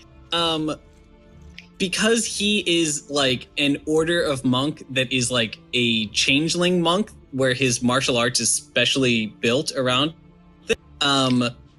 This is kind of an exception to that. It's basically like, instead of he is wearing armor that is like an external thing that's hindering him, it's just his body has become hard, so it kind of doesn't play by that rule. It's like fleshy armor. Yes. Do I lose any attacks though? No, you don't lose any attacks. Does he have to use a key point to change his body into armor? Or Armor is that flesh. just like an aesthetic thing? He does. Because So armored flesh, I don't have to spend a key point. You do have to spend a key point to make that change. Oh, okay. I have it's 5. It's a very good idea. So that's wait, you got have 5 your- total? I have 5 right now. Yeah, I have 6 Okay. total. Oh, okay, good. That's I just want to make sure you had 6 total because we both should have 6, 1 per Yeah. level. Okay. Yeah, I used So- one earlier. You temporarily have 17 points of armor class. That's going to go back down to something lower at some point. But that's a good start. You had to use a key point to do that. And that used your bonus action.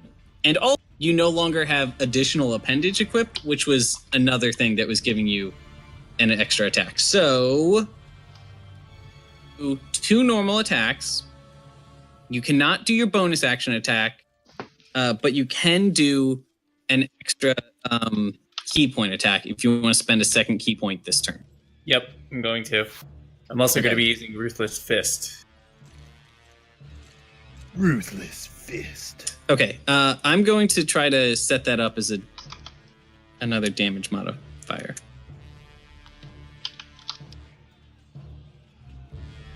I also would. I was thinking about trying to stun him. Oh, Is that possible? When you hit another creature with a melee attack, you can spend 1 key point to attempt a stunning strike. The target must succeed a Constitution saving throw or be stunned until the end of their. That is possible. You're thinking in a very good direction. Stunning strike is very, very powerful. The only limitation here is it is blocked by a Constitution save, which by no means says that you can't do it. It's just that, as we've established, these giants are hardy boys and have a good chance of succeeding a Constitution. So, with that information, if you want to spend another one of your key points to do so, I'm very excited to see that, but I think that's going to. So you've already spent 2 key points this turn, which is putting you down to 3 key points left. That would put you down to 2 key points left. Yeah, let's do it. All right, fuck yeah. Hold on, I'm doing one more thing.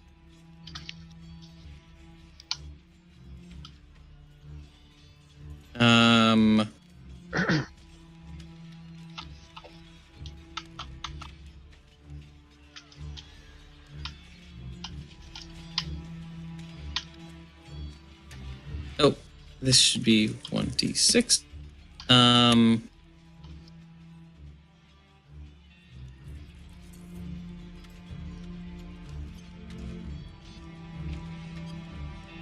D6.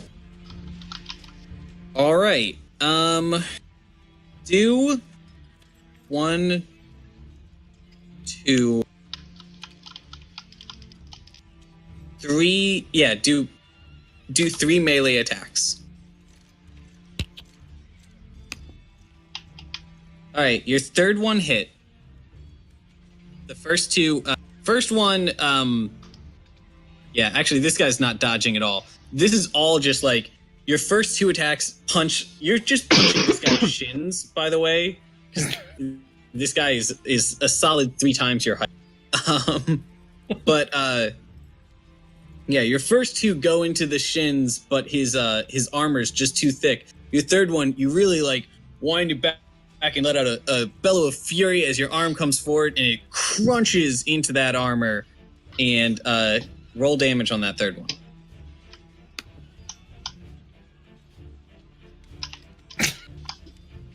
That's not right. Why did Wow. Hold on. Oh, god damn it. Well, shit. You just hear a clink. I'm going to modify.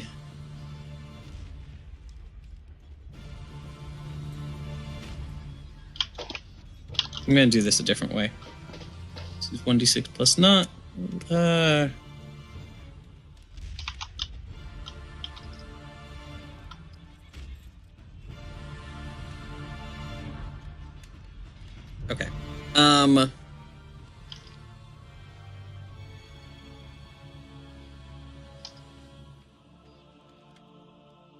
Okay. So I built your ruthless damage into your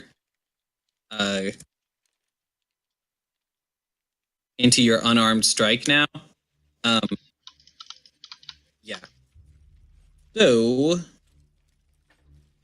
you did 2 points of ruthless damage and 1 point of self damage from your ruthless fist, and then 3 points of damage from your attack. Wow, you rolled really, really bad. That's unfortunate. But thankfully you rolled bad on your self damage too, at least. So I'm subtracting 1 point from your hit points, and I'm subtracting 5 points from his hit points. Gimbal I walks need to- away shaking his fist. I think I need to train Gimbal a little bit more. That hurt. Okay. Vanitas, you said you have dibs on going next, correct? Yep. Because is it a bonus action to take a swig of the potion? Unfortunately, no. Drinking a potion is going to be a standard action. So I wouldn't get my attack? You would not be able to attack as well. Okay, can I take a swig of my potion and then we said it costs a key point to disengage, right? If you want to disengage as a bonus action, yeah. But I can't. So if I take the potion, I can't disengage, or I can't, or is that a movement action? You can take the potion and then disengage. So I'm gonna take the potion, disengage, and fly up, and ready myself for my next round to be another dive attack. Okay, that's smart. So you can take up to 3 swigs of the potion. I assume you're going to do 3 swigs. So that is going to be 3d6 plus 3 healing.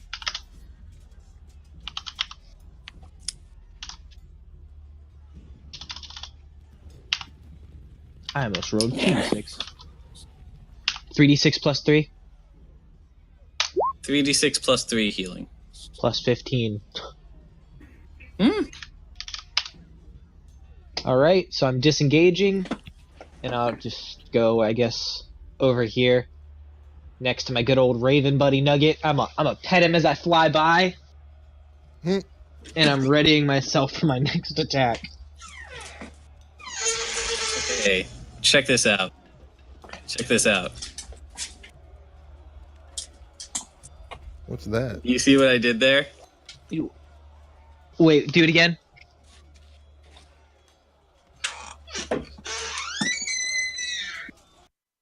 Oh, that's smart. I like that. I didn't know another way to indicate it, but yes. So Vanitas is currently flying very high, and that is his shadow. This could get very confusing very fast, but for now, let's just use that works. placeholder to indicate that Vanitas is up high.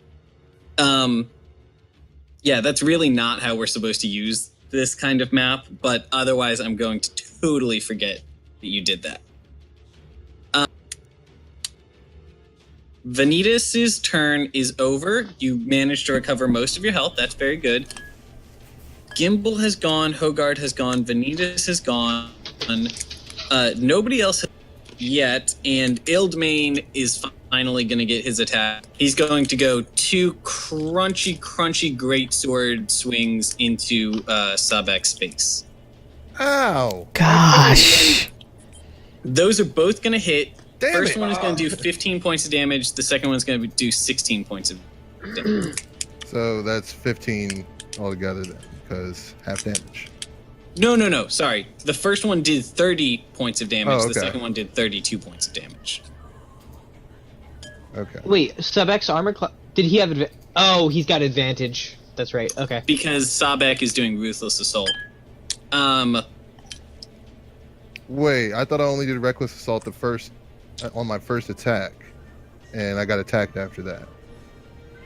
Do you want to stop doing Reckless Assault?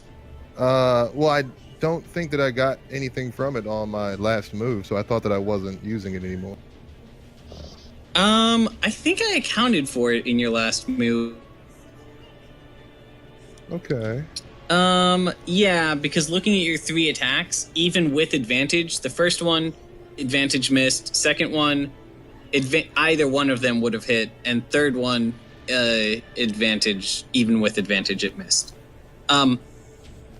I will say, if you want to say that you're no longer attacking recklessly because you've got all these allies around you and you're playing more of like an endurance battle. Well, I'm just saying that I already thought that I wasn't anyway.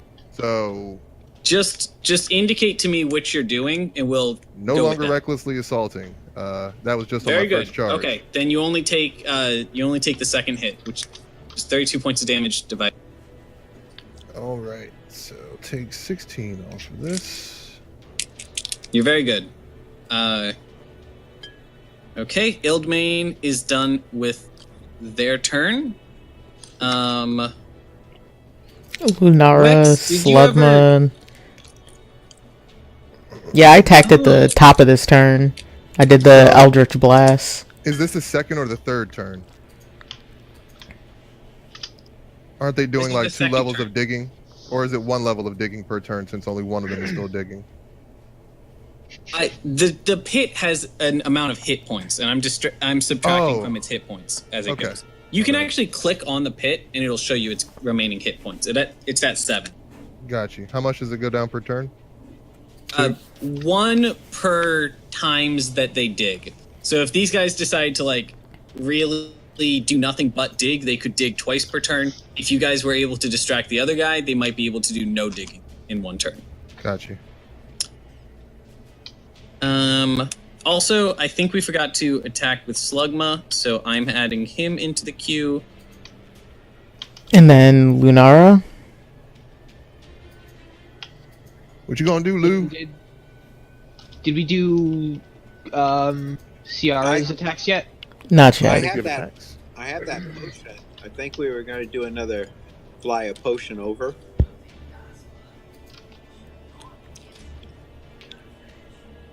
Oh, my bad.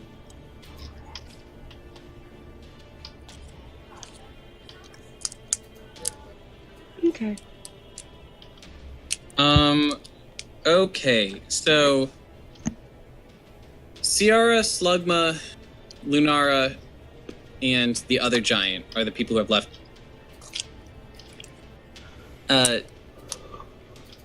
Actually, hey, you know what would probably be easier than going to Hogard?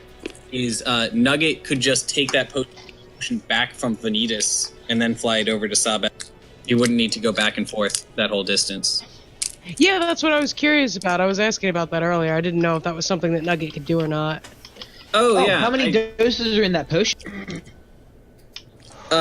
You took 3 doses out of it? Yeah. I need to make a note of that. God, I hope nobody's drank from it since the last time I wrote this down. Yeah, I thought that was a fresh boy. Well, at one point was a fresh boy. Now it is down to 7 out of 20 doses left. Ooh, y'all are hitting the potion real hard. There's one other potion jug. We're trying to kill these these giants. What Yeah. happens if I drink a healing potion out of my mug? Can't Nothing. relate. It's just a normal healing potion. Enemies can't hit me. So there are normal healing potions, and then there's healing jugs that you guys got from that giant that you killed.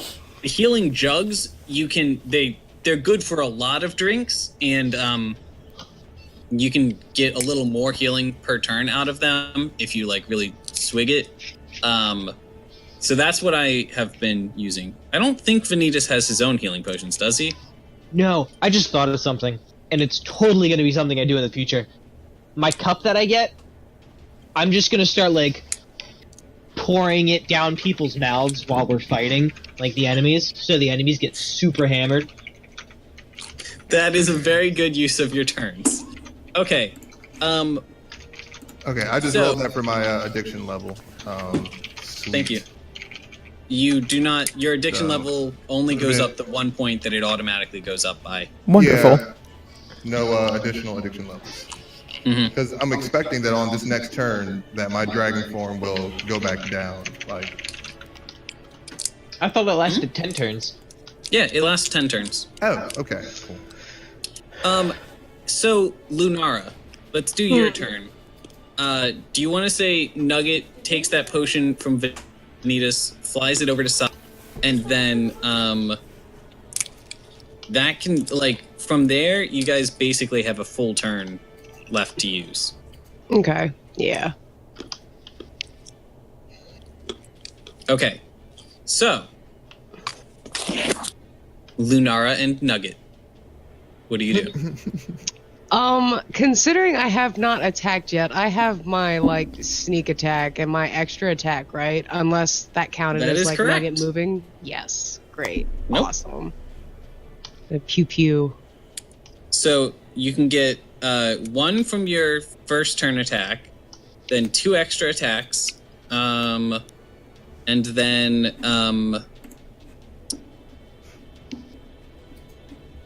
hey, if you want, so you can attack him with your bow, or you could send Nugget in to attack him after passing the potion off. The advantage to having Nugget do it is that Nugget has advantage fighting with us, and so he would have advantage on all attacks as long as he has an ally standing next to the target. So he might actually be stronger than you in this particular circumstance. Luna. Sweet. Do it. Okay. And let the English see you do it. So, yeah, I'll do the longbow attack and then I'll let Nugget go in. So you get 2 attacks to split between you and Nugget. So do you want one to do each? one from each of you? Yes. Okay. So, it's the one longbow. And then Nugget hit and did 8 points of damage, and you will actually get 2 longbow attacks because it's this first turn you get your 1 special. okay. Ah. But your first one hit, so that's something. Yeah. Do I have to roll All right. damage? Yeah, let's see damage. And you get some bonus damage on your first turn. Yeah, ambush attack. Here we go. Hold on. Yeah. So you did an extra 10 points of damage. Wait, extra 10 or extra total of 10? She did 10 points of damage, and There Nugget we did go. 8 points of damage. Okay. So Slugma Lunara is time. done. I'm gonna get Slugma's turn out of... So I don't... he... disadvantage on this attack because he is in sunlight. And he misses. Come on, buddy. Slugma's real bad in sunlight. Yeah, I know, and it's a Just so you know, shame. he does much better in dungeons and Yeah. stuff. Oh, right. That's what happened. Hey, do you want Slugma to like wiggle his way over so that he's not going to get hit by that boombox when it goes off? Yes, I would like. Can Slugma move back like? Well, just don't make him here-ish? move out of. Well, you don't Yeah, want. you You don't don't want him provoke to an attack of opportunity. Yeah, you Oh. actually don't want him to move away because that would mean he turns his back on the guy. But he can circle around an enemy, Dark Souls style strafing, without provoking an attack of opportunity. So he can move over here. Okay. Which means he's. Oh, actually, I'll go one step further, so he's not Black and Gimbal. Okay. Yeah, that works. Yeah, so he's not going to get hit by the boombox. Yeah. Okay. Slugma's done. That only leaves Ciara and Oxort. Hey, Wex, do your pew pews while you're thinking about it. All right. Let's go for 1, 2. My cat keeps peeing in the bathtub. Oh, I mean that's better than anywhere else, right? Well, not anywhere else. The litter box is the best spot. There But is Okay. one place that is better than the bathtub that the cat Hey man, if it does it in the bathtub, at least it's easy to clean. yeah, that is very easy to clean. Cool. So those are my pew pews. Wow, they both hit. And they're going to do 11 plus 18 damage. So- 11? Does his specter get stronger the stronger the thing is that he turns into it? No. Yeah, I think it ends up being a rando that comes out when the specter's made. Oh, so regardless, the way it's that I always think just it going to be like actually a... works is I think it's more like because I'm trying to think of a reason that it wouldn't get stronger when you kill somebody, which mechanically it doesn't. So there has to be a good reason for it. And my explanation is that you're not actually summoning the spirit of the thing that you killed, because it would also be a little confusing that thing then like immediately sides with you. I think that you are using that creature's death, like it going through the doorway into the next life. As it has that doorway open, you're pulling your spirit out. Mm-hmm. You're kind of like reaching in through that opening and getting your spirit out in the last second. I was thinking and you're then- just like taking control of its spirit and to like control it. And that's what we all... Some yeah. random like inanimate sludge pouch that he has on his hip. Gross. Hey, so actually, Ciara sees that this guy is like almost dead, and she doesn't want to kill it without giving it a chance to escape, to surrender or something. What? Is that They like just is that a design thing you lethal do? damage. So instead, Ciara is going to attack this other guy. No, come on. Ciara, What? no. We were so close. Listen, y'all. No! Ciara knows what she's about. So wait, why would you go attack the other one and not try to reason with the one that we're attacking? Because there's no Because reasoning me, with the an angry DM, does not giant. want to do that role-playing conversation. If I was a player, that is what I would do. Okay. Man, you're gonna make this real tough. I mean, actually, this battle is going very well for you guys, and especially with one person taken out of the equation, I don't think that you are in much danger. Okay. Nah. Yeah.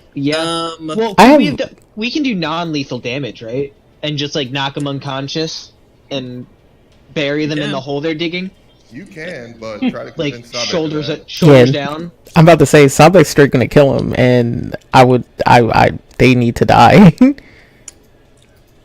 Oof! Oh no! Boy, howdy, see. Ciara missed.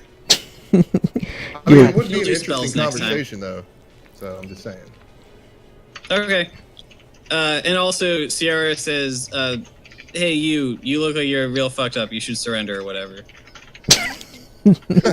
Just very nonchalant. And Oxort is going to go, hey, buddy, I don't think this is going super well for us. Yeah, I'm gonna... Vanitas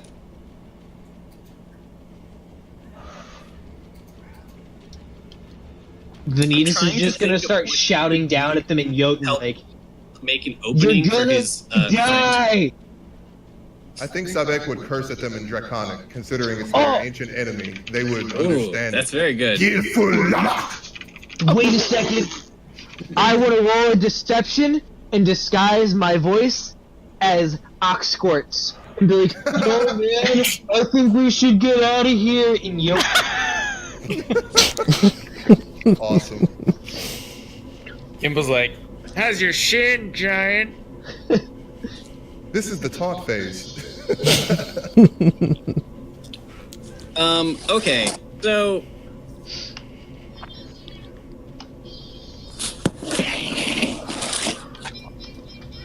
yeah, he's definitely not gonna dig this turn.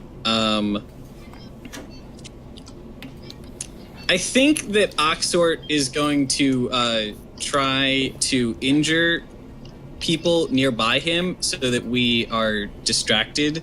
And since the nearest person to him is Ciara, he's going to take a couple swings at her.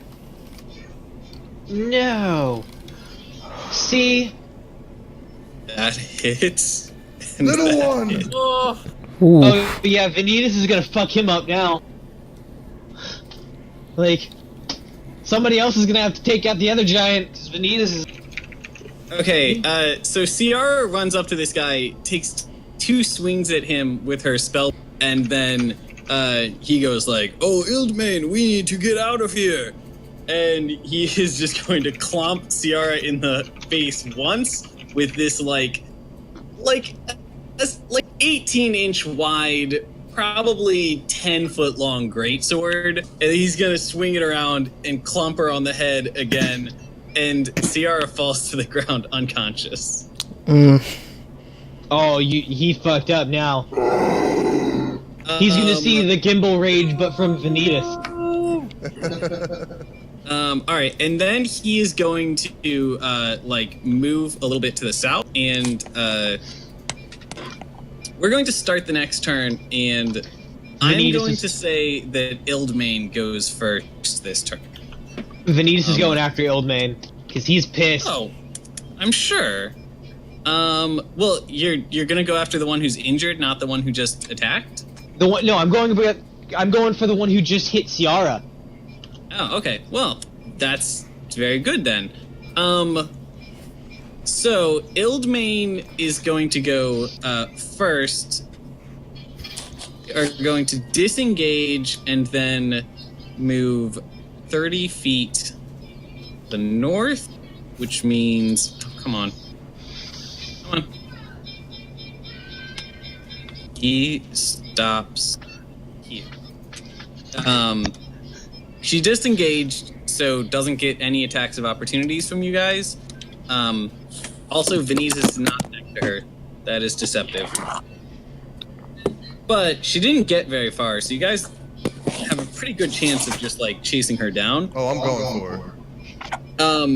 But now you can do your horns, your dragon horn. That was the plan. But Oxort is in the way, so. Oh, see if Lunara can snipe her. All right. Since I'm flying and I have like boosted speed, I couldn't like just juke out the way. Let me check. It depends on how I wrote it down, because I was basing it off of charge mechanics from Pathfinder, and Gotcha. in that you have to move in a straight line in order to do it. Okay. But let me check. Dragon horns, as long as you moved at least 15 feet or more, you may attack with your horns at the end of your movement. It doesn't have to be in a straight line. So yes, you can juke around as long as you have enough movement to do so. You've got 40 feet. Let's pull out our ruler. That's 15. And Yeah. 15. You can do it. And ironically, he's not going to get an attack of opportunity on you because his arm is too long. At no point do you leave his threat range in order to do this maneuver. So, do we want to say Sabek goes first? Sabek definitely goes first. Yeah. All right. Complete the Sabek. kill. And let me do the horn. Do the horn. Yeah, I mean, mess with the bull, and Sabek will pierce you through the chest with his horns. Son of a bitch. All right. The horns. Ildmain is going to actually like swing her greatsword into the way and block your horns. By the way, Ildmain is actually a lady, but they all have the same icon, so I've been skirting around that. But according to the text, but actually with fire giants, it might be like with dwarves where you just can't tell. Yeah. All right. I'm just going to do my other great sword and dragon's claw attacks at this point. Yep.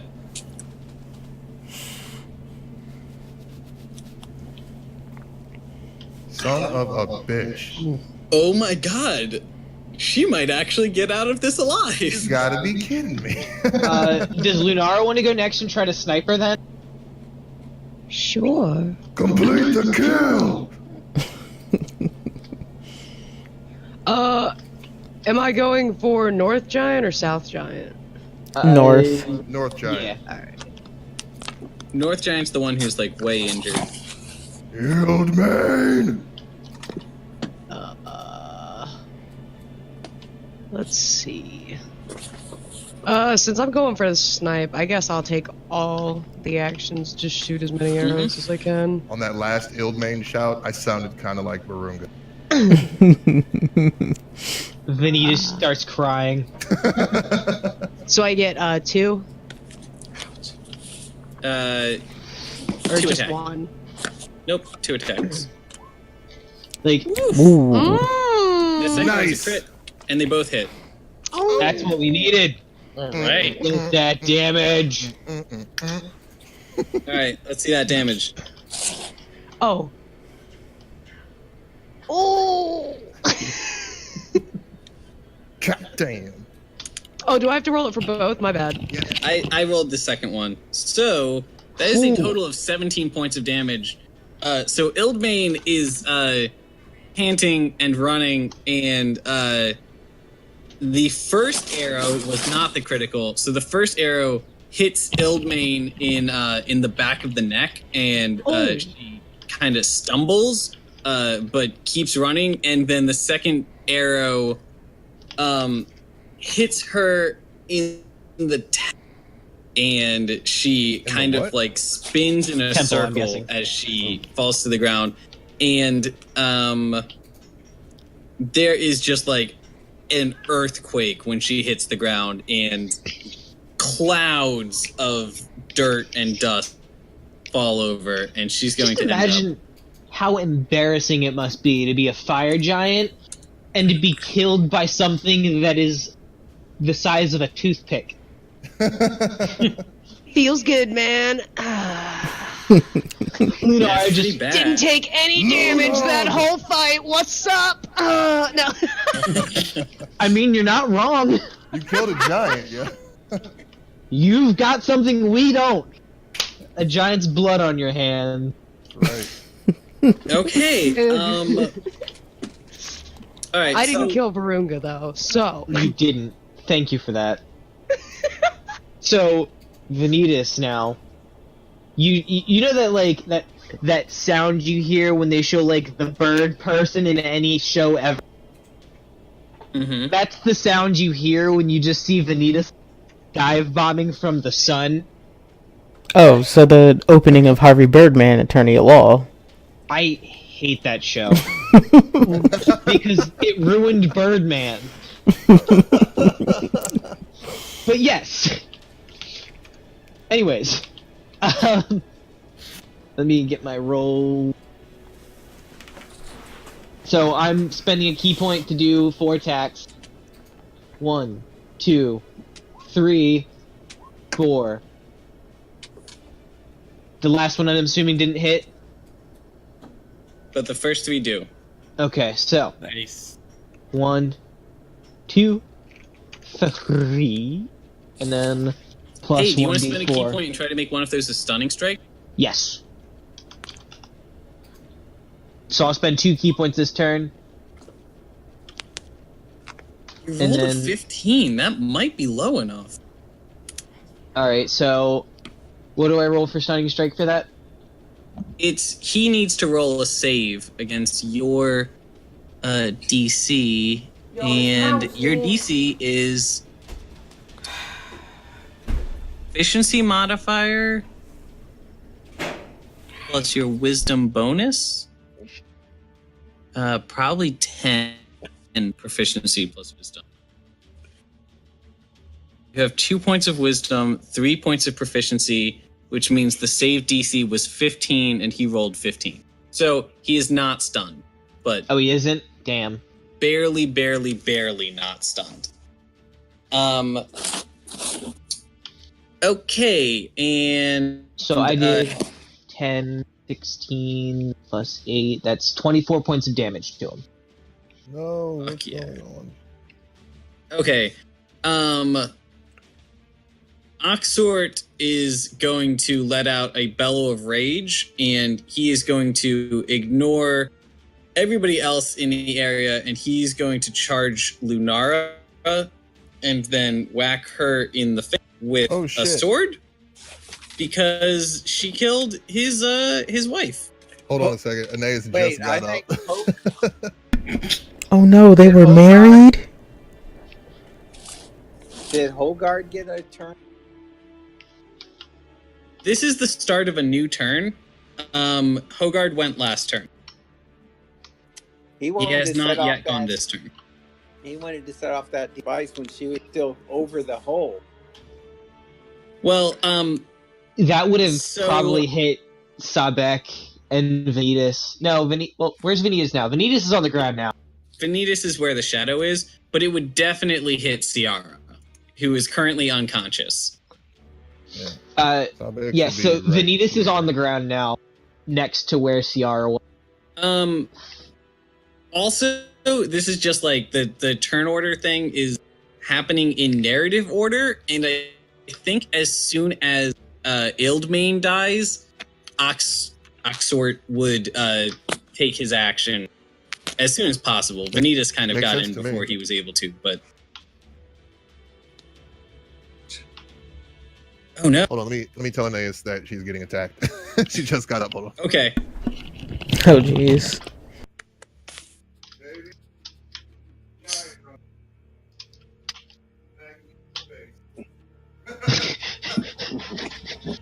A giant smacking you in the face.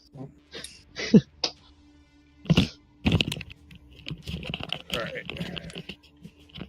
Just hitting the WC, as they say. He actually can't get far enough to hit her with his greatsword, because although he has very long legs, he is a giant and they're kind of slow. So instead, he's going to get halfway, and as he's running, he stoops down and just rips a chunk out of the earth and is going to throw it at her as he's running. And he is bellowing the whole time, and that is going to hit. Ooh. Ow. Ow. Ow. I hope you have armor. I mean, she's got 50 points of health. Oh, she does? Oh, yeah. good. Well, sorry, correction. She had 50 points of health. Now she has 12. Has 12 points. Yeah. Yeah. Okay. Hopefully, so, Luna can fly out of there. So, that was his turn. Now, anybody else? Well, Lunar has already had her turn. So, who goes next? Oh, Gimbal, Wex, or Hope. Yeah, did they excavate the item, or is it still in the ground? They haven't dug it out yet. It's still in the ground, and it would take another 7 turns of them digging to get it all the way out. Nice. All right. Can Hogard run to the pit, grab the boombox, and throw it at the giant? Can I do that in one turn? No, just because Hogard is a dwarf, and the boombox is currently 35 feet away from you. So Gimbal can run over there, right? And then throw it. Gimbal's very fast, yeah. Yeah. But Gimbal could also just run up to the giant and start punching. Yeah, but we need some We need some synchronization here. firepower. All the things that would hurt. So, if one thing to note is that if Gimbal drops the boombox like right at the giant's feet, then anybody attacking the giant would have to be 15 feet away from that in order to attack. So Well, that might actually. if the turn order goes Gimbal, then Hogard, then Gimbal can use their turn, throwing the boombox up, back away, and just not attack that turn. And Hogard, I mean, it's on Gimbal and Hogard if you guys think that's worth it. Like, Yeah, I could do that. All right, Right? well, The Hogard's going distance? to yell, Gimbal, throw the boom. if that works, DM. My bad. Yeah, it works. All right, Gimbal, Hogard yells, Gimbal, throw the boombox. So Gimbal runs over there as quickly as he can. And he leans back real far and he throws the briefcase as far as he can. Okay. I just picture Gimbal going to throw it, and his arm Here's just what like I'm gonna stretching. say. He throws Go it. to the This boombox. is the number of feet that you throw it. That's 20. That's a good throw. So Decent from throw. you, that is 5, 10, 15, 20. Okay. And then at the end he runs a little bit further away from the giant. I mean, well, at this point, if you run away from the giant, you could get an attack of opportunity. It's actually very distracted, and I don't think it would. Also, you're more than 15 feet away from the boombox, so you really don't need to. Yes, but how far away am I from the giant? You're 10 feet away. Which He's is like, I close saw for what that you to did hit. to everyone else. I don't I'm want to get gonna- hit with a rock. I'm a dash. Okay. As far as I can. All right, is it Hogard's turn? Hogard's turn. All right, I'm going to set off the boombox, and then I'm going to take a sneak attack with a short bow. Okay. All right. Where's my mouse? I think that's going to pass his con save. Shit. Yeah. So he passed his con save, but he's still going to take half damage. So he takes 4 points of damage from the boombox. And now give me that arrow. And that's with sneak attack. Well, actually, I know this is terrible to hear. I don't think you actually have sneak attack in this one particular circumstance, because you need to have an ally flanking or an ally threatening the enemy in order to do that, and there's no allies threatening this enemy right now. But he was focusing on... Yeah, wouldn't that be Lunara as the threat? He was attacking Lennar. I'm behind him. I don't think he... Wasn't he attacking Armor out of vengeance, though? Not out of... Anything that gives you advantage will give you will let you sneak attack, and I would say you have advantage on this attack, which is good because your first roll missed, but your second roll hits, and you have advantage. So let's get that damage. All right, so you just click on the word short bow. I know. Sorry. Here for this one. All right. Naeus just, I gave it a rundown on the rock hitting her in the face. Cool beans. Sorry about that. Case, you got hit in the face with a big clod of dirt, like a real big clod of dirt, like a 5 foot wide clod of dirt. Yeah, was it the same kind of stuff that was like being thrown in the city? Those big rocks that were landing on the map? No. Those were boulders. This is just like Okay, because that really dense clay. Okay, so physically, the giant was doing the same thing, except previously he was picking out really good boulders that he could like throw through the air and would like hold up well when they landed in a building or something. This time he just grabbed the nearest chunk of earth he could find, but it was the same attack. Okay. You would note that this chunk of earth was about the same size as those boulders. Damn. By the way, since that hit you, I think it would send you flying 10 feet or like 5 feet and knock you prone. Yeah. God, you know what, though? Lunara can take a hit. Yeah, man. Like, Better than most of us. Stone Jaw over here. Would everyone be cool if I go next? Hell yeah, I think that would make sense considering Lunara just flew back near you. Yeah. How much weight can this chocobo carry? A lot. Could I ride past and scoop up Lunara? Yeah. Hell yeah. Yeah. Hell yeah. Because I see Lunara's in a bad way, and they're not done digging, so that wasn't in my plan. Mm-hmm. So I want to get Lunara and get to a safe distance. Yeah. Okay, so the bird can definitely carry Lunara, but I'm gonna need a strength athletics roll from you to scoop her up and like get her on the chocobo. Oh god, please don't trample me with this chocobo. If you fail, you'll still like grab her, but you won't be able to get her up onto the chocobo, so you'll be dragging her across the ground. Which is still probably better than her being hit by that giant. Yeah, alright. you're safe. Whew. Cool beans. So I'm riding past and I'm just like, oh man, we're in a bad way. Yo, put your arm out. So good. Okay. Athletics.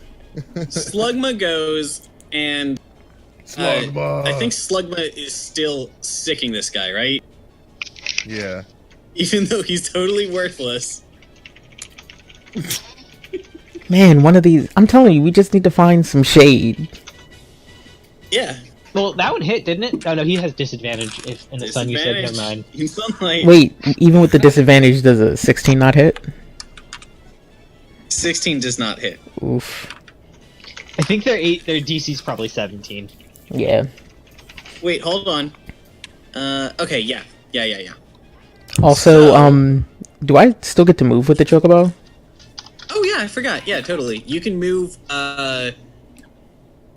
without pushing it, and then 100 feet if you like too much, it'll like collapse.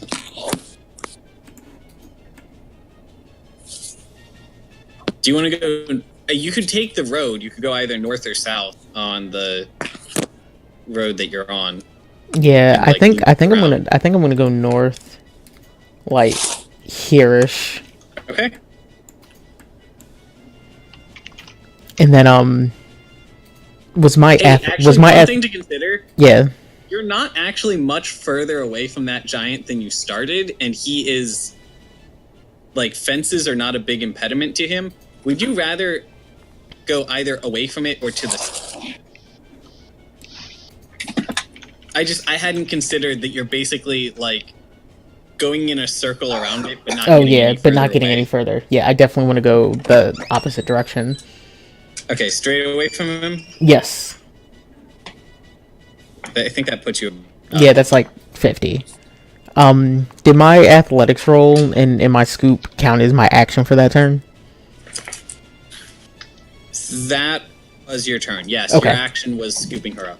All right, cool beans. I just want to let Lunar know, yo, I have another healing potion. It's in my bag. You should take that. Oh yeah. This is good shit.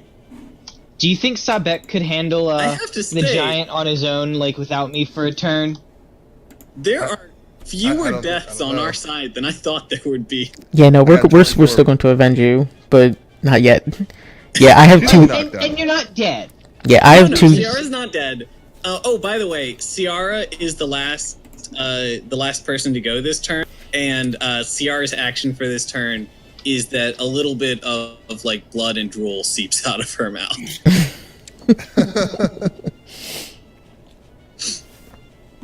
It's the top of the next turn. Ilgmane lies on the ground, and this pool of blood and drool seeps out of her mouth, but it's like much bigger. So, It's like a pond. question, Bren. Yeah. If I was to, like, kind of give Ciara some healing potion, and the what's that pendant thing I have? The what's it called? The Periapt of Health. Mm-hmm. Would that help her out at all? The Periapt of Health will help her long term if she needs to just like sleep it off. It actually won't help her with the healing potion itself, but well, she can't die if she has the Periapt of Health, right?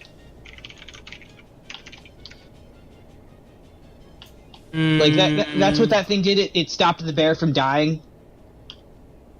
Yes, you automatically stabilize if you start dying. Okay, so on my turn, I'm gonna like kind of run by Ciara and tuck that on her head real quick. Make sure she stays okay for the remainder of this battle, and then I'm gonna go and. Do you want to give her a potion while you're at it? Oh, can I? Yeah. Okay, I'm gonna do that too. Okay, you do have to, like in a very dramatic scene in an anime, you have to kind of like cradle her head in your lap as you like pour the potion down her mouth. Yeah. And then she does the thing where she like coughs it up a little bit, and then like opens her eyes, and it's very dramatic.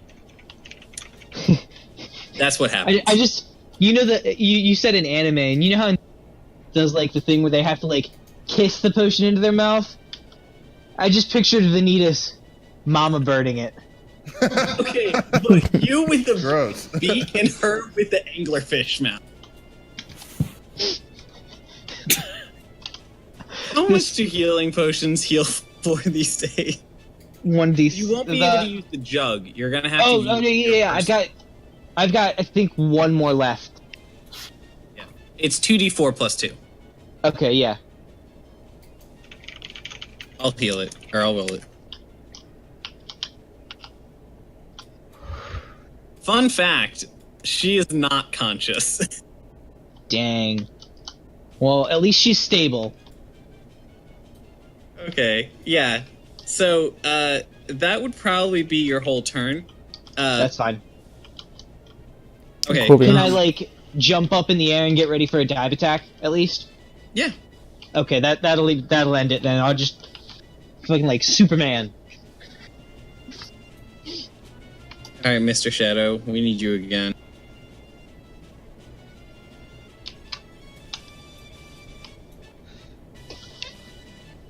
Is my constitution the smaller number or larger number on my character sheet?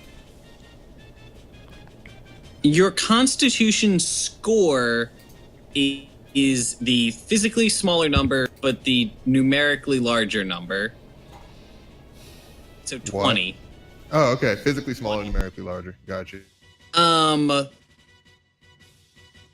But depending on how it's used, it almost always means constitution bonus, which is the 5. Gotcha. So if something says like hit dice plus constitution, it's referring to plus 5. But the hit dice roll actually already has that built in. You can see it next to the word. D12 plus 5. Yep. So Sabek got 10 hit points left. Or 10 hit points back. 34 hit points now.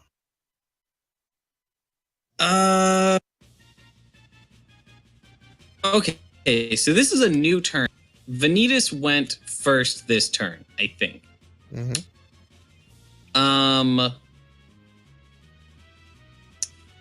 What does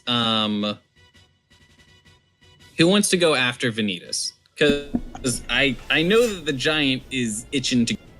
I want to charge him again. Gimbal was. All right, Sabek. Do your thing. Right. Death or glory! And do that first as I get near him. All right. Yes. Finally, that hits. That hit.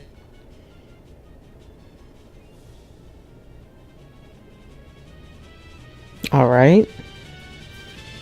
Then I'm gonna smack with the sword twice and the dragon claw.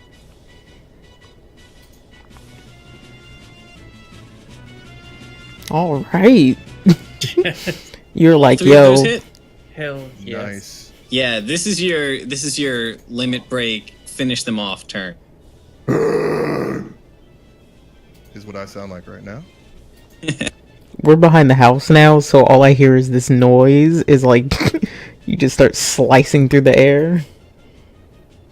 Holy shit! Sobman can't hear us over the swish swish of his cool fucking act. We're just over here chilling on this 16, chocobo. 20, Right?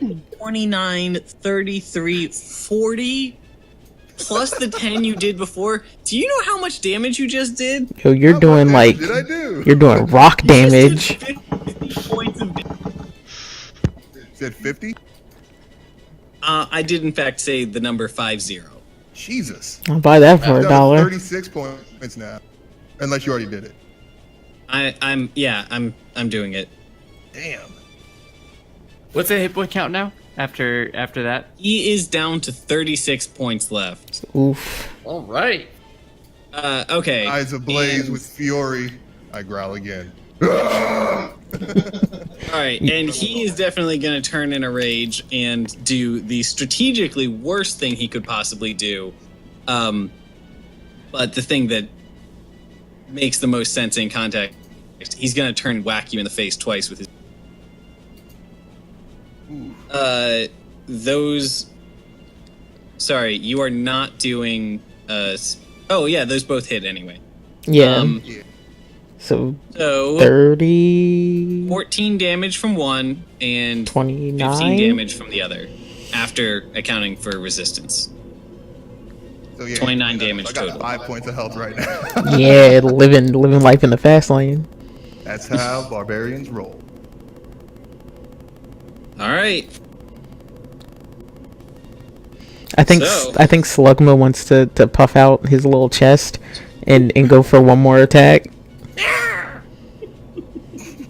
Just seeing Alright, Sabek do Slugma. that just fills Slugma with a sense of determination. Come on, Slugma, you can do it. That's real, right? Oh, nope. Oh man. Slugma just like folds in on itself in defeat. Sorry, Slug, what happens to the best of us? It's just that noise when Mario gets hit when it's in like big. This has never happened before, I swear. Okay. So I don't. Does Lunara get 2 actions coming out of sneak? No, she does not. Okay, so she would only get the 1 action then. Yes. Okay. However, she can use Nugget for her action, so Lunara could still attack this turn by just sticking Nugget on him. Yeah. Fucking do it. I think I'm gonna do that. Just stay. Yeah, over here. I hope you get both killing blows, and one of them is done by using Nugget. Oh my gosh. Could Nugget theoretically put out 36 points of damage? May have. Those both... Wait. Okay, those both missed. He had advantage, but even with advantage, he missed. Boy.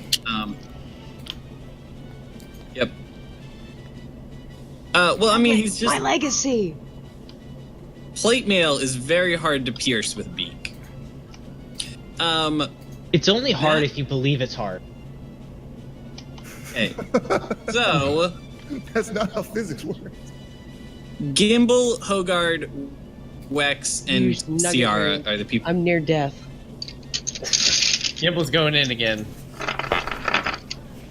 Alright, Gimbal, Gimbal with the you punches. go in. He's going in, attempting a stunning strike Punch the shit Okay. out of him. with his extra attack.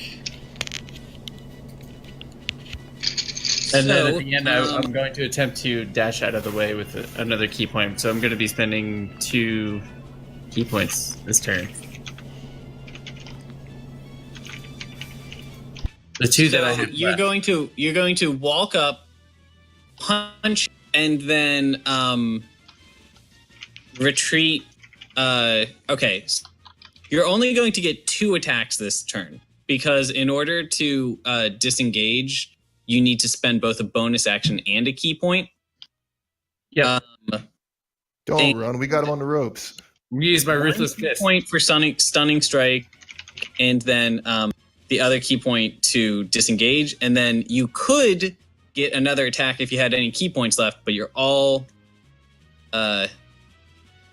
tapped out. It's bad. Go with ruthless fist. Right, first one missed. Fuck. Second one hit. Yes. Go ahead and roll damage on your ruthless fist. 6 damage to self? What? Yes. Well, I'm just happy that I managed to get the damage to show up correctly. That's Does all he have to right. make a Constitution save for the stunning strike? He does, yes.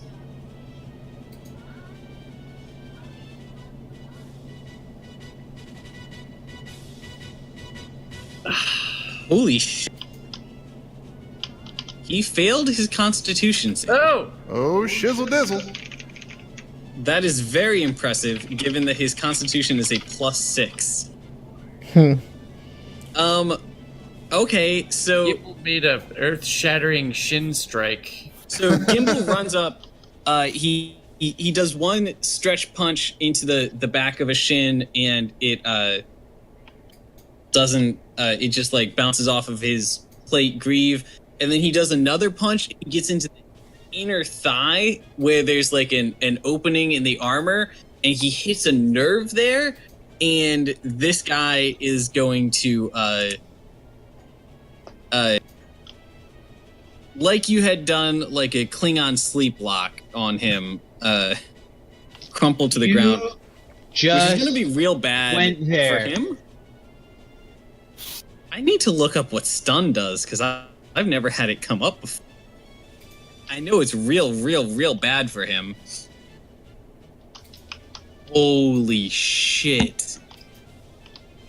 I think he's dead this turn. I mean, not from that attack, crap. but I think you guys are going to kill him like instantly. Oh, I would have do the deal. I would have killed him. All right, creature is incapacitated. C condition. I need to look that up in a second. That's the thing that I think is most important, because I think if a creature is incapacitated, you can coup de grace them. Okay, never mind. Incapacitated creature cannot take actions. So, he cannot take any action, cannot move this turn. He can speak, but only falteringly. Automatically fails all strength and dexterity saving throws, and all attack rolls against him have advantage. So he can't move, he can't attack, and for the next turn, everything you do against him has advantage. Vanitas is already set up for the dive bomb.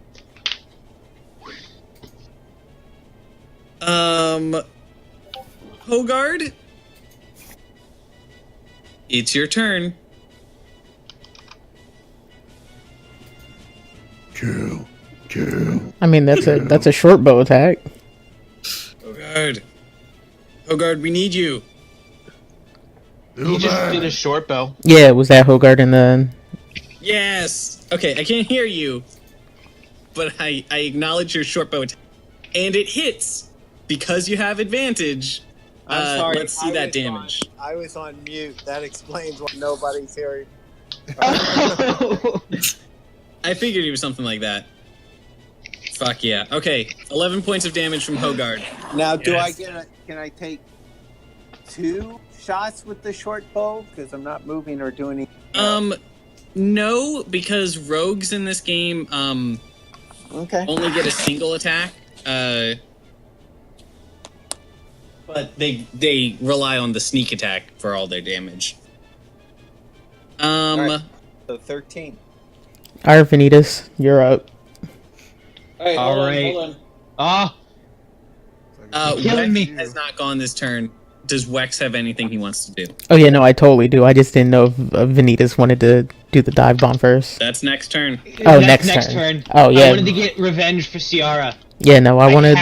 We I want to need ride not up. let him get to next turn because he's gonna murder me. Yeah, I want to ride up Well, and he doesn't get to do Blasty anything next Blast. Oh, he's stunned. That's right. Yeah.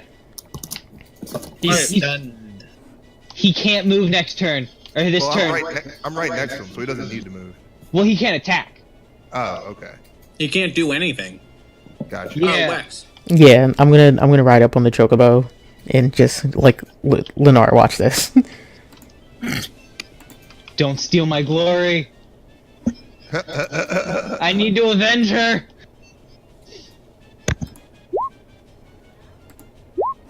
Oh my damn. Only one hit. Second one hit.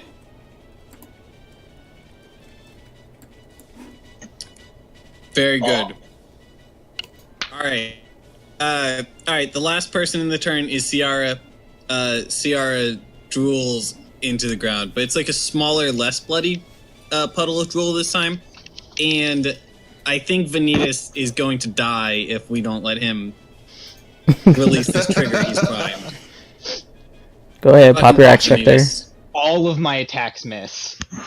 Oh, I go to dive bomb and I just fucking like miss and hit the floor dear God. and take falling damage, and then I'm dead next to Ciara. All right, Vanitas, you're killing me. I need these rolls. Whew. I'm using all four.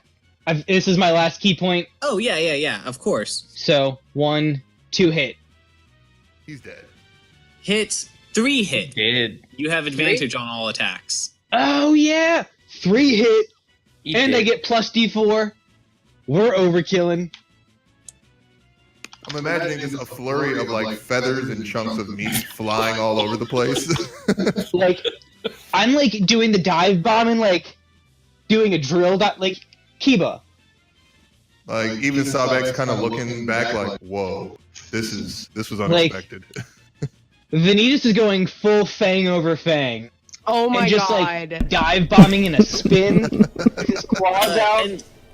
And if anybody doesn't know, Vanitas has a beak. He has claws on his hand, but he also has those like epic claw weapons that you see in video games, and that's what he uses for attacking. So that's what he's using to just pull off chunk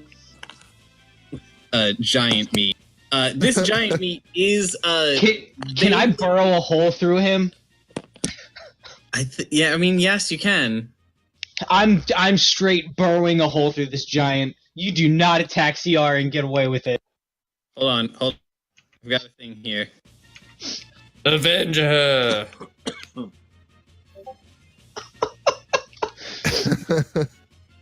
And then like superhero landing at the end of it. Like what? On one knee? Yeah. This is really impractical. It hurts, but Worth it. I included the hole that you dug. Jeez, a hole through his chest. God, just imagine like a bird covered in head to toe in blood, like feathers glistening in the wind from the blood. I'm gonna have to take one hell of a shower. Vanitas, that's a great Okay. look for you. All right, important things. Turn order is done. We need to know what happens next, and also there are still some enemies in town. We're not going to fight those enemies, but we're gonna wrap up with them in a second. So Vanitas is just gonna fly up and scream, "We've defeated the giants!" as loud as he can, so that all of the orc things know. Sabek gives a supportive dragon. Does Sabek still have any turns left in dragon form? Because he could fly up next. he's got like a few turns left, probably He 5 does. turns. Let's fucking do it. Shoots out a gout of flame as well. I like this idea. Can you guys each give me an intimidate skill roll? think that's what it's called. That's one of my specialties. Ah, that is not one of mine. Do I have advantage since I'm covered head to toe in dragon's blood? Or giant's blood? Yeah, I'll allow it. However, since you guys are like half a mile away from most of these enemies, I don't think that's good enough to scare away like an army from half a mile away. But I like where your head was at. All right. Not to mention, Okay, now we're everyone just else like who's rolling is just standing on the ground screaming into the air. which Oddly is not enough, working. I mean, Gimbal looks like the most terrifying one right now. yeah. That's true. He is still just standing on the ground But screaming into the air. he's small, so yeah, he's just shouting. Gimbal gets inside the hole in the giant and uses the giant as a.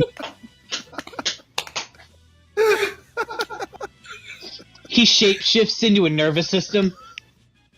Okay. Tries to make the giant walk around, but just falls over. Okay. So, what things do you guys want to take care of before the end of the game? I'm gonna make sure Ciara wakes up and isn't dead because she's. Okay. Do you want to use healing potions to do that, or do you want to use traditional medicine?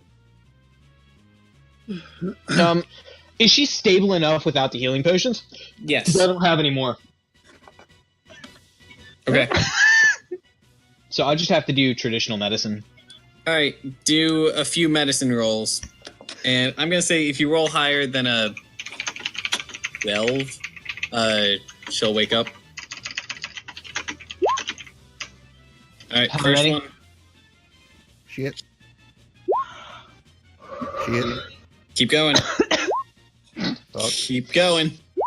There we go. All right, there you go.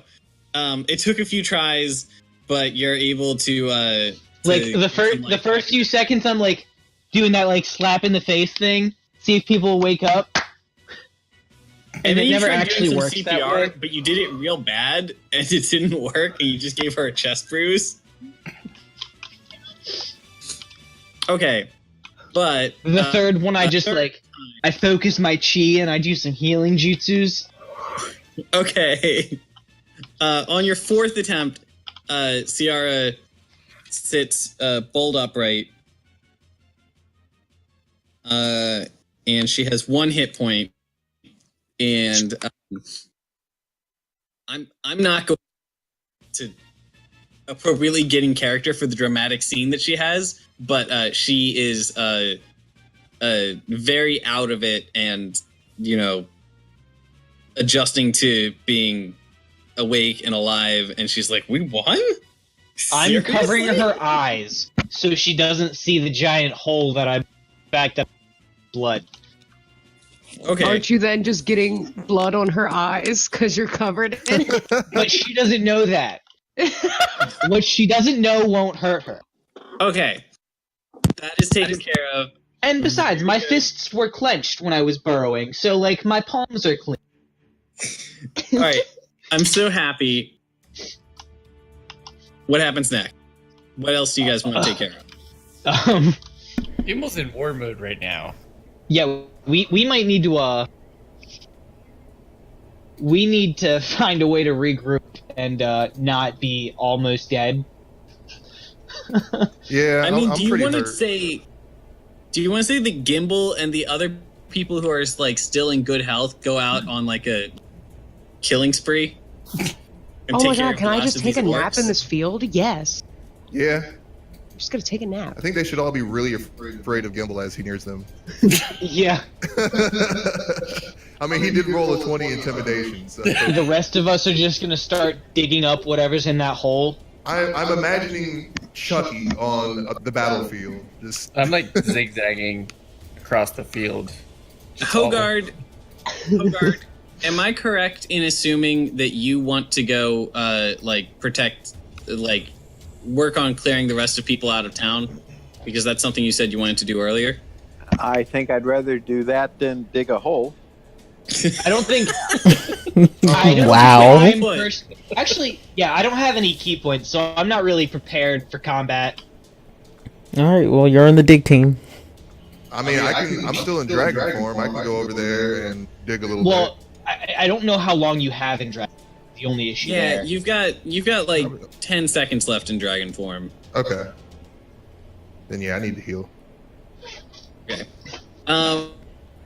I also just like Ciara doesn't say this because she's still really out of it, but me as the DM recommend anybody who's not fighting does not take any more healing potions because you'll heal on your own when you sleep, and those healing potions are running out fast, and there will be more fighting in the future. Yeah. Hey, Lunara, do you want to send Nugget out with the recon team to help clear out town? Yeah, because since I won't die and I'll be recovering, they'll be all right. Can Slugma come? I'm gonna loot. Yes, these Slugma giants definitely can go. because I'm still who's mad digging? stay intact. I'm digging. Actually, no. I think I need Slugma to dig. Yeah, it makes Slugma do something. I will say Slugma is incorporeal, and he not fights much by help. siphoning the life out of people. He's not very good at digging. Yeah, he's not good at Not very recon good at either. fighting either. Yeah, I mean, it's only because it's outside. Don't be hard on him, okay? Sebek, not everybody can be a dragon. He did his best. Yeah, Slugma can go with was the shitty. Slugma can go with the group. Okay. Yeah, So- I'm gonna go and I'm gonna dig. Welcome aboard, Slugma. All right, this Yeah. team goes off. You guys Do I clear out find the last anything on the of giants' bodies? All right. Let me check what I know about them.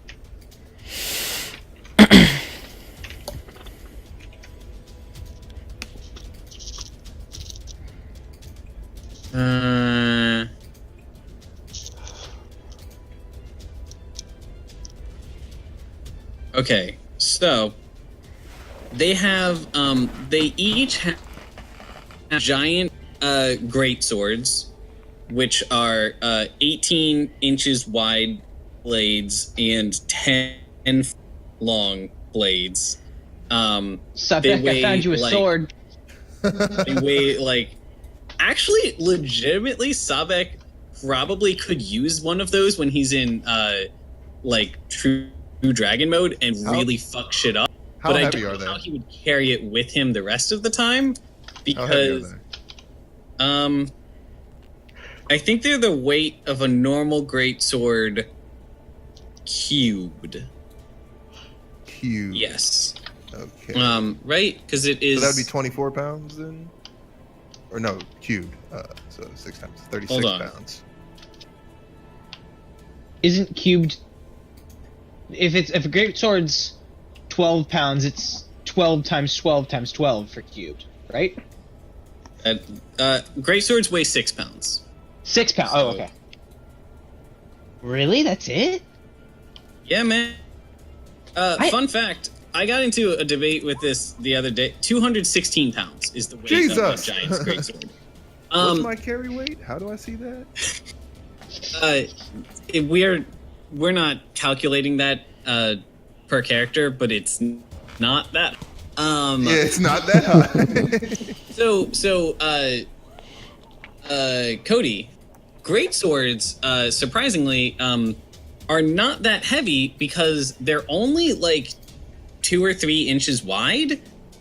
They are like, a fraction of an inch thick and then, a few feet long, but that much metal, it's not much more metal than like a copper pipe. See, Hey, this like a is what 6-foot-long years of copper video pipe. games and anime does to the human brain. I Well, see. hold I on. think of a great sword, and I'm like, Greatswords in oh, video games Monster and anime Hunter? also- What the fuck? Okay, but greatswords in video games and anime are not 3 inches wide and a fraction of an inch thick. They're Yeah, like exactly. Buster 2 swords. feet wide and 4 inches thick. Yeah, Buster swords. Cloud. However, the important thing, the interesting thing is they are 6 pounds if you were to put them on a scale, but because of moment, maybe it's called moment of inertia, but it is the idea that it's the lever concept, that the farther you get away from the place that you're putting force, the more force is required to do that. So great swords actually do tire you out much faster than a longsword does, just because they're further away from your body. And it's the same thing. If you took a broom only weighs 3 pounds. But if you were to hold a broom by the last 4 inches of the handle and swing it around, it's much, much, much heavier than if you hold it by the middle. Interesting. Physics. So that was your daily physics. What? Okay, so Vanitas loots their body. You find a lot of giant equipment, which is very good quality metal, but just not physically usable by most of you. However, you're gonna find a couple things that are good. I'm gonna roll 4 things from a giant's bag and see what we get.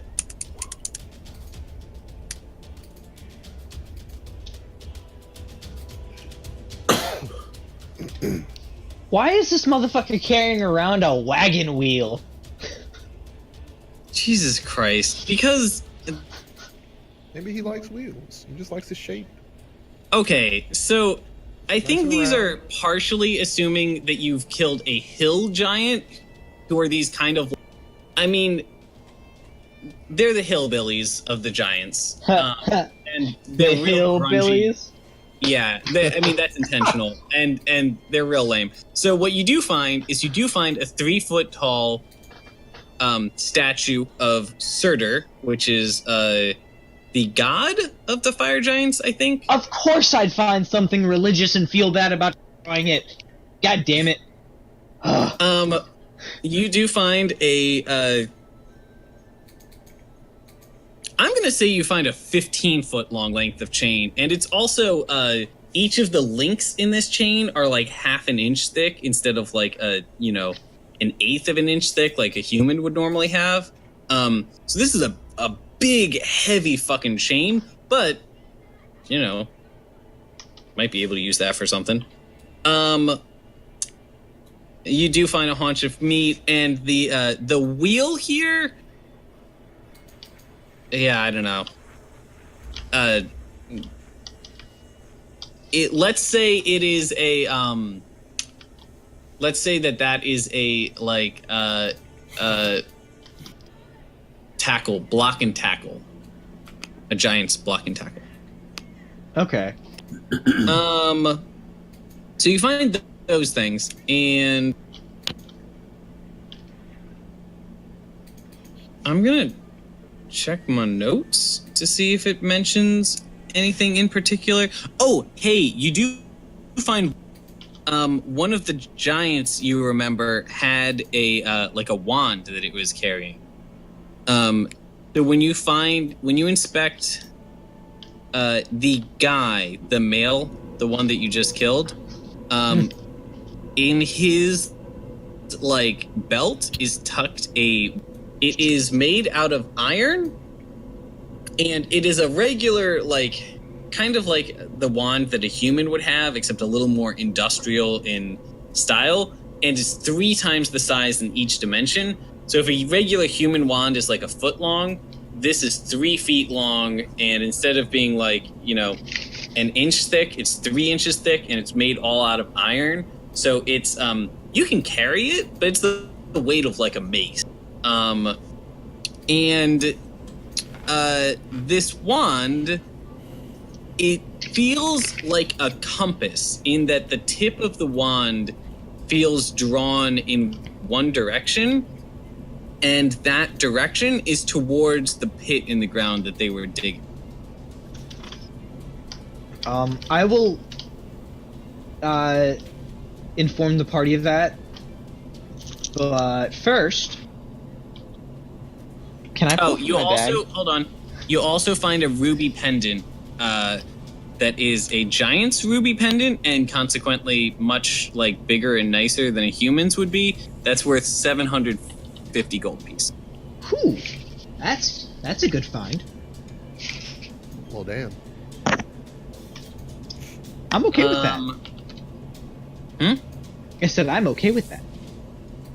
Okay.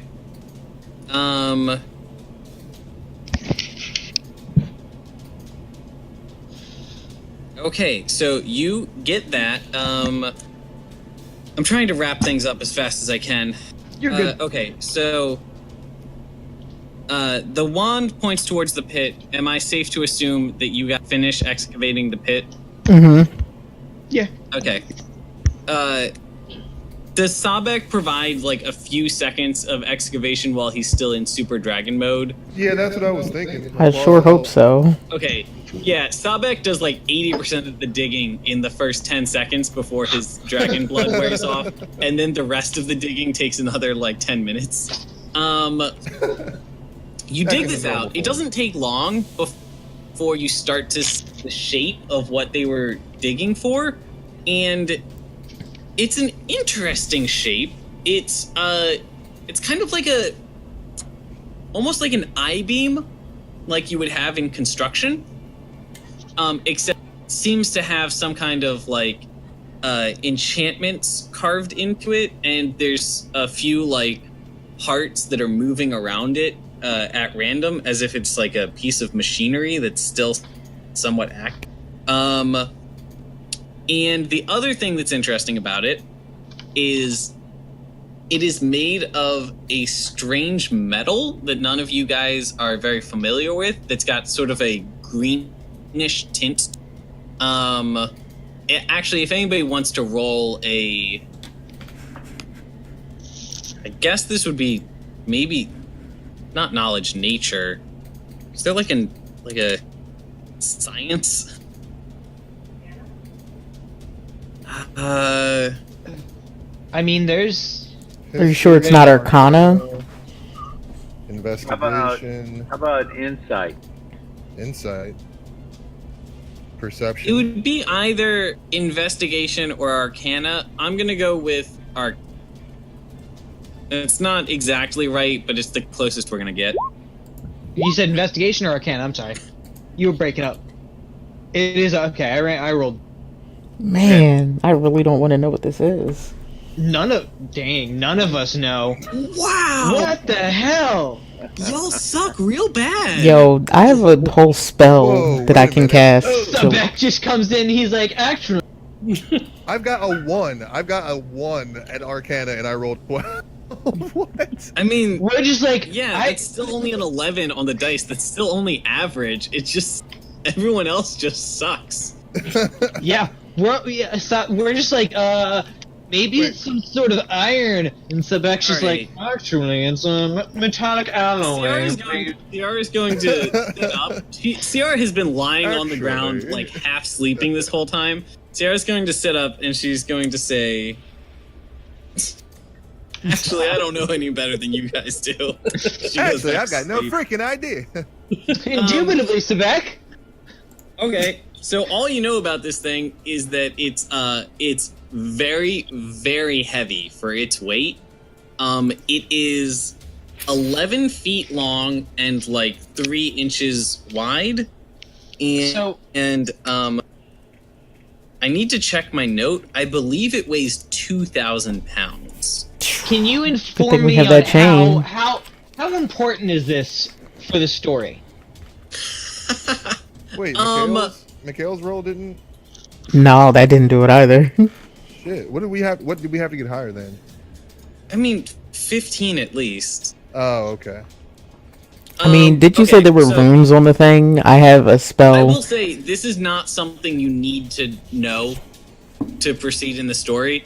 This was their motivation for being here, but it does not really affect what you guys do later in the story. So hypothetically speaking, yeah, if I like dig a little under this bar and I put the end of the bar inside of my bag, would the bag be able to pull it in? Jesus Christ. That would be hella creepy. Pennywise is in there. Hey, don't you want to, like, wait a little bit before you do that? Okay. I'll take that. I'll wait. Only because this is clearly a very important thing, and taking a very important thing and just feeding into your bag could get you some really cool stuff in the future, but also could just be like throwing away something that's very, helpful. There we go. That's why I was asking if hypothetically. Physically, yes, you could. By the way, who wrote down that ruby pendant that's worth 750 gold pieces? Oh, I'll put that in my inventory. Do it. Actually, you can just add 750 gold, or split it up with the party or whatever. Nah, you guys. No one stopped Sebek from killing Varunga and cutting out his tongue. That's mine. Legitimate. Okay. What, the tongue? So the tongue is mine. No, you keep the tongue. He's keeping the pendant. That's fine. Oh, okay. So sorry. Things that happen. These guys go clear out the rest of the guys in town. You guys don't find any loot except for what I described, and except for this big, weird metal bar in this pit. Oh, I know what I can do. Yeah? I'm gonna go get the blacksmith who was working on my cup and bring him to look at this and see if he can tell us anything about it. Ooh! Is it because it's still partially buried and like we're having trouble lifting it out that we're unable to figure out what it is? It's 2,000 pounds, so we couldn't lift it out. You can. Okay, yeah, but I have an anti-gravity sphere, and I can identify that this is a broken part of a arcane construct. How's it going? You guys are able to identify that much. Sorry, the thing I was trying to get you guys to identify was what kind of metal it is. Is it nth metal? None of you guys were able to identify. Gotcha. So, however, the guy that you are retrieving, who is a blacksmith, I really want to kind of get this guy coming across as like a Jeff Bezos kind of figure. Like he's a black, but he is 100% just an industrialist who like hires good blacksmiths and takes advantage of. He is this like 1%er who owns this mansion overlooking town, and he's a total douche to the townsfolk, and everyone in town hates him. I don't know if you guys remember, but he was running for Lord Protector against the incumbent. I remember that guy. He was one of the first ones we met. Yep. Yeah, we straight broke into his mansion before, didn't we? We tried, but he was a douchebag. Oh, okay, yeah. Oh no, I thought we broke into the mayor's house or the mayor's office. I mean, you guys broke into the mayor's office. Okay. I think I at one point suggested that you break into his mansion because he's a dude. Yeah, we couldn't get in. But I no. Well. Okay. So you take him back, and he is able to inspect this, and immediately he gets like a glint in his eyes, and he's going to indicate that this is a piece of an arcane construct made out of adamantium. Oh shit! Solid adamantium. Can I coat my skeleton in it? I mean, you could if you could melt it down, but nothing can melt adamantium. That's not true. If that was true, it would be impossible to forge with. Yep. Anyway, nothing can melt forged adamantium. Like adamantium ore can be melted, but once it's like gone through the refining and forging process, it can't be changed. Okay, so if you fuck up, you're fucked. I don't know. So because of vibranium can be. Here's the important part. He wants this. He doesn't know exactly what this construct is for, but he knows that a lot of craftsmanship went into this. He wants it. He wants to investigate it. He wants to, if it's not used for anything, melt it down and use that adamantium. If it is used for something, he wants to like sell it to the high. And he is offering you 5,000 gold pieces for it. Yeah, psych fam. No. You offer it to us. Absolutely not. You are trash. The people of this city gave their lives so that we could find this. You give the money to them. I mean, no, we're not giving them money. I want adamantium weapons. Are you out of your mind? We give him the adamantium. I just said he gives the money to them. Oh, okay, that's cool. He's like, hold up, Spec. Not the same page. Not the same page. Okay, hold on. Other things I need to check. He has the money to repair this city. Earlham stocks pool from... Zadok is a communist.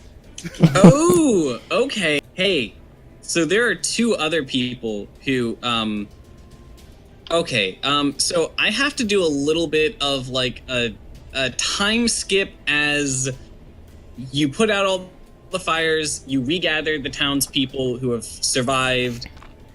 There's some like mourning, there's like people trying to handle all the chaos. And in all this, people are checking in with each other and checking in with you and getting caught up on the situation. And of course, everyone is hearing about this thing that was found in the middle of town. That guy put in his offer. There are two other people who are interested in this. One of them who is part of the company The Lion's Share, and he is it's actually a woman named Alestra Ulugar. Anyway, she is just a merchant who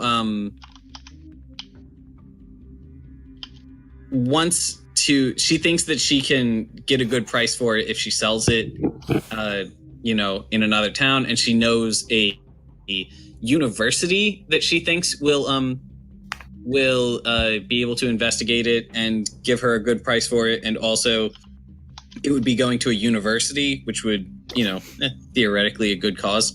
The other person who is interested in it is this guy you met the other day, and his name is Tony Hall. Oh no.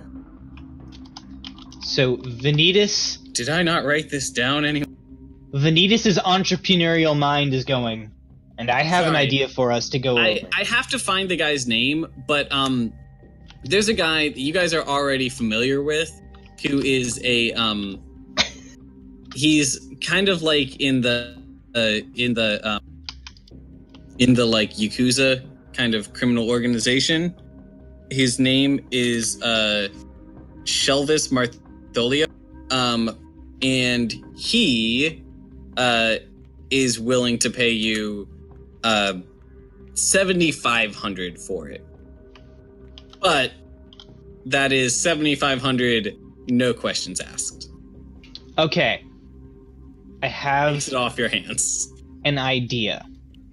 And I'm gonna pull the party in. And so what I'm thinking is we can't carry it, we don't need it. We let the blacksmith guy and the one who wants to sell it to university each take half, if they're willing, on the conditions that they both pitch in towards helping repair the town, and they make us adamantium weapons. And they don't have to pay us anything for it. I like that idea. I like that too. Can they do that though? And that's if they're willing and able. That's just my idea. That's okay. This is interesting. So the neither of them wants to melt this down right away because they think that it's clearly part of a greater like arcane construct, and it would kind of like be somebody, found, and like 1,000 years from now, somebody found like a car engine and then said, hey, we could melt this down and make a lot of iron out of it. Like it's much more interesting to them as a car engine than as the scrap material. So neither of them wants to melt it down to make adamantium weapons for you. However, will Martholo do it? Even with terrifying Gimbal standing right there? Martholio... Oh, okay. So Martholio would not be able to, like, melt it down because he's not a blacksmith. Mm-hmm. But he does... No, he also doesn't just, like, want money for it. Like, he has his own nefarious purposes for it, and part of the extra money he's offering is no questions asked. Can I punch him in the face? I mean, if you want. That's happening. Okay. Like, I'm in the middle of haggling with... And he comes over, like, all like, hey, man. I'm just like... He's learning. I mean, I totally think that's funny. He's going to rub his nose and say, all right, lesson taken. I do a stunning strike on him so he can't talk. Okay, I'm opening up all these different people. So, Yelwyn Fohammer is the name of the Jeff Bezos, like, blacksmith kind of guy. He is not willing to melt this down to make adamantium for you, but he will offer you, instead of 5,000 in gold, if you want, he will offer you 5,000 in enhancements to your current armor from his own personal, like, smithy. I don't know, man. I really don't want to work store with this guy credit. in any capacity. What a fucking loser. Punch him too. Like, the city is ruined. It needs to be helped. And Well, that's why I was trying to say that. they're not going to melt it down now. They're refusing to do that. I mean, you guys could, if your goal is to help the city, you can just ask them to, like, you can just take their gold and give it to the city. Well, Sabek's one of his, like, primary motivations is disliking, like, money and. Well, that's why I was saying instead of taking their money, we find a way to get them to help the city and help us a little bit, but mostly help the city for it. Yeah, they got to repair the city. Right. The primary concern for Sabek is just not doing something that's going to help nobility or aristocrats. Not to say that he would disallow it or anything, or he would, like, fight somebody over it. It's just that he would be like, harumph, and, kind of grumbling about Well, it. then, why don't you give it to the person who wants to sell it to a university, and then that person can give the instead of paying you for it, she could put that money towards repairing the town. And does she have the resources to help us as well? If we give it to the person who works at the university, then we have a better chance of going to that university and finding out what the hell it is. Versus if we give it to the Bezos guy, then he's just going to do whatever the hell he wants with it. Damn everybody else. So I'm cool with that. I also want to find a way to make sure we get some, not like nothing extravagant, just something. Shit, where is that guy? I mean, we did rob some market stalls. You robbed the market stall. I also robbed the market, and I kind of want a piece of this thing. Don't use that "we" thing that I hear. That was you. I broke the dam. Although I did want to rob some market stalls but I was kind of busy. Therefore, I was shouldering your intent. Therefore, we did it. Yeah, but I didn't get the joy out of it.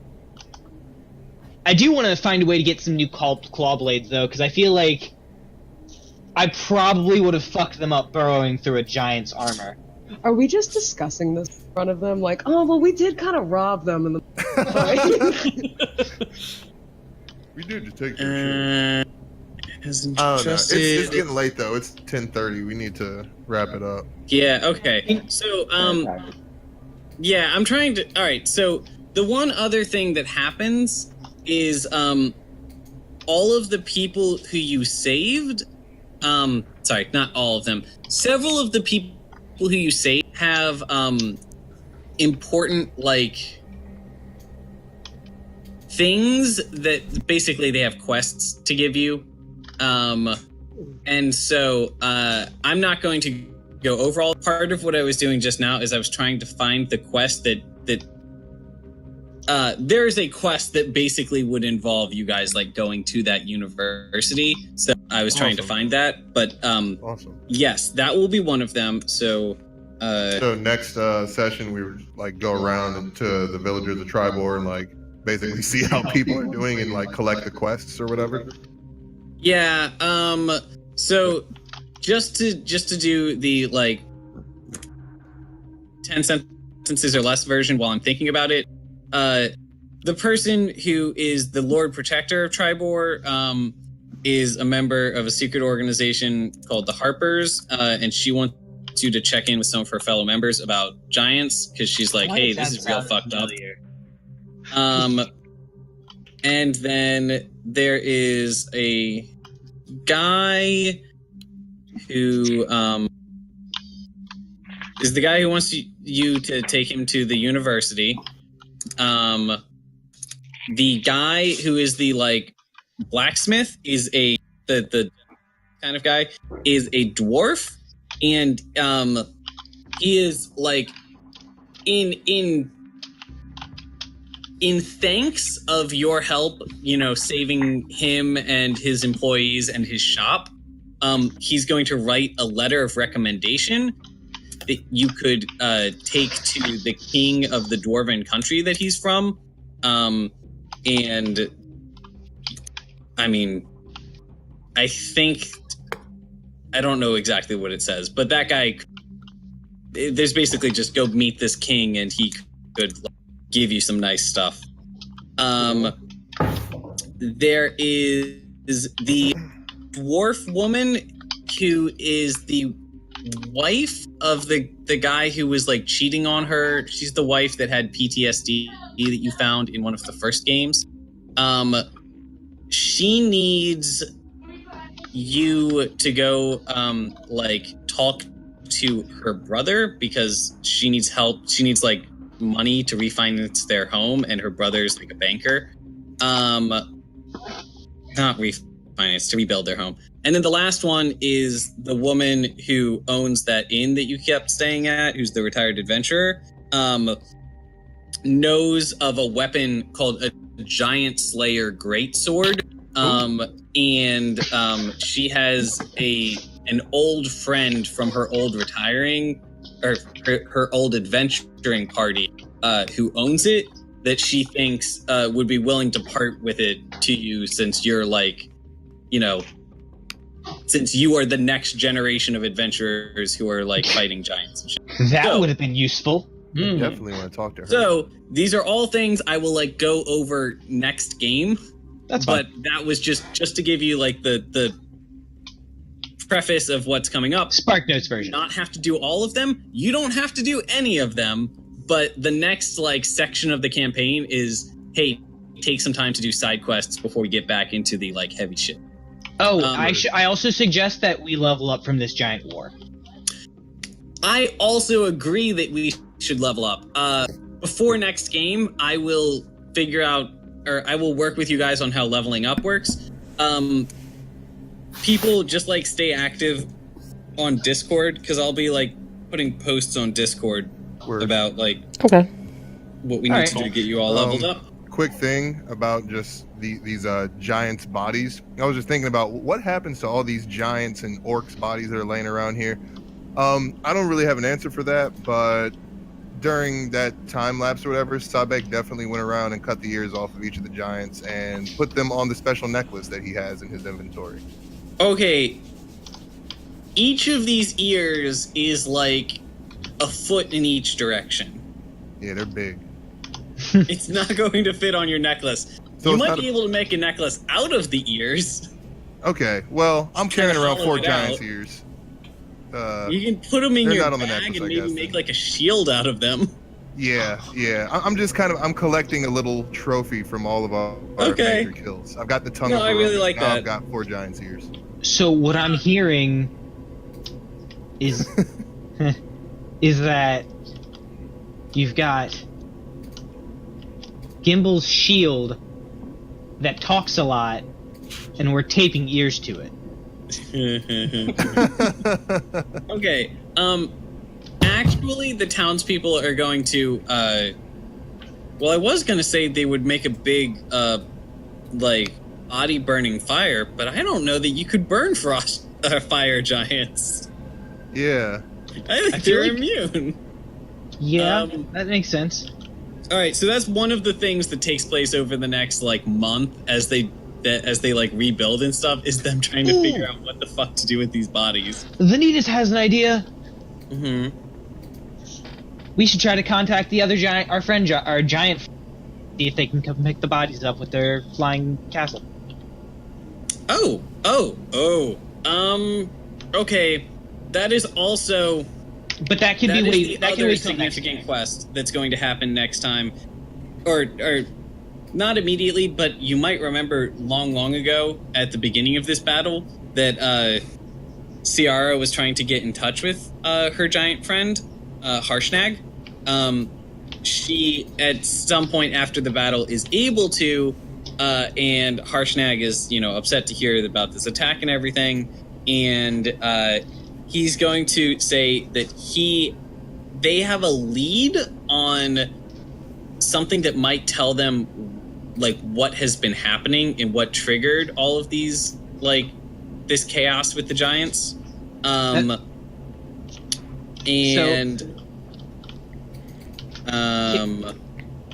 Yes. Sorry, I kept trying to talk because I thought you were done talking and done talking.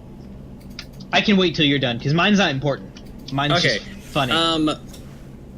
They have a lead on what might be happening yet, but they need to do a little more research. So once they know for sure what their next step is, they will let us know, and they definitely want at least Ciara and Vanitas and anybody that they feel appropriate to help them out in doing this next step of their quest. But that is something that is basically to say they will be ready to go with that whenever you guys get bored with side quests.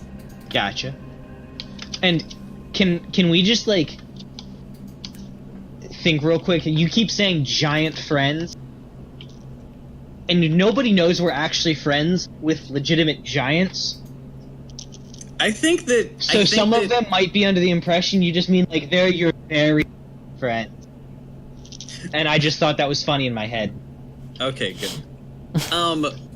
Yes, Ciara and Vanitas have met two giants named Harshnag and Zephyros, who are trying to stop this giant civil war that is causing chaos all over the country. But yeah.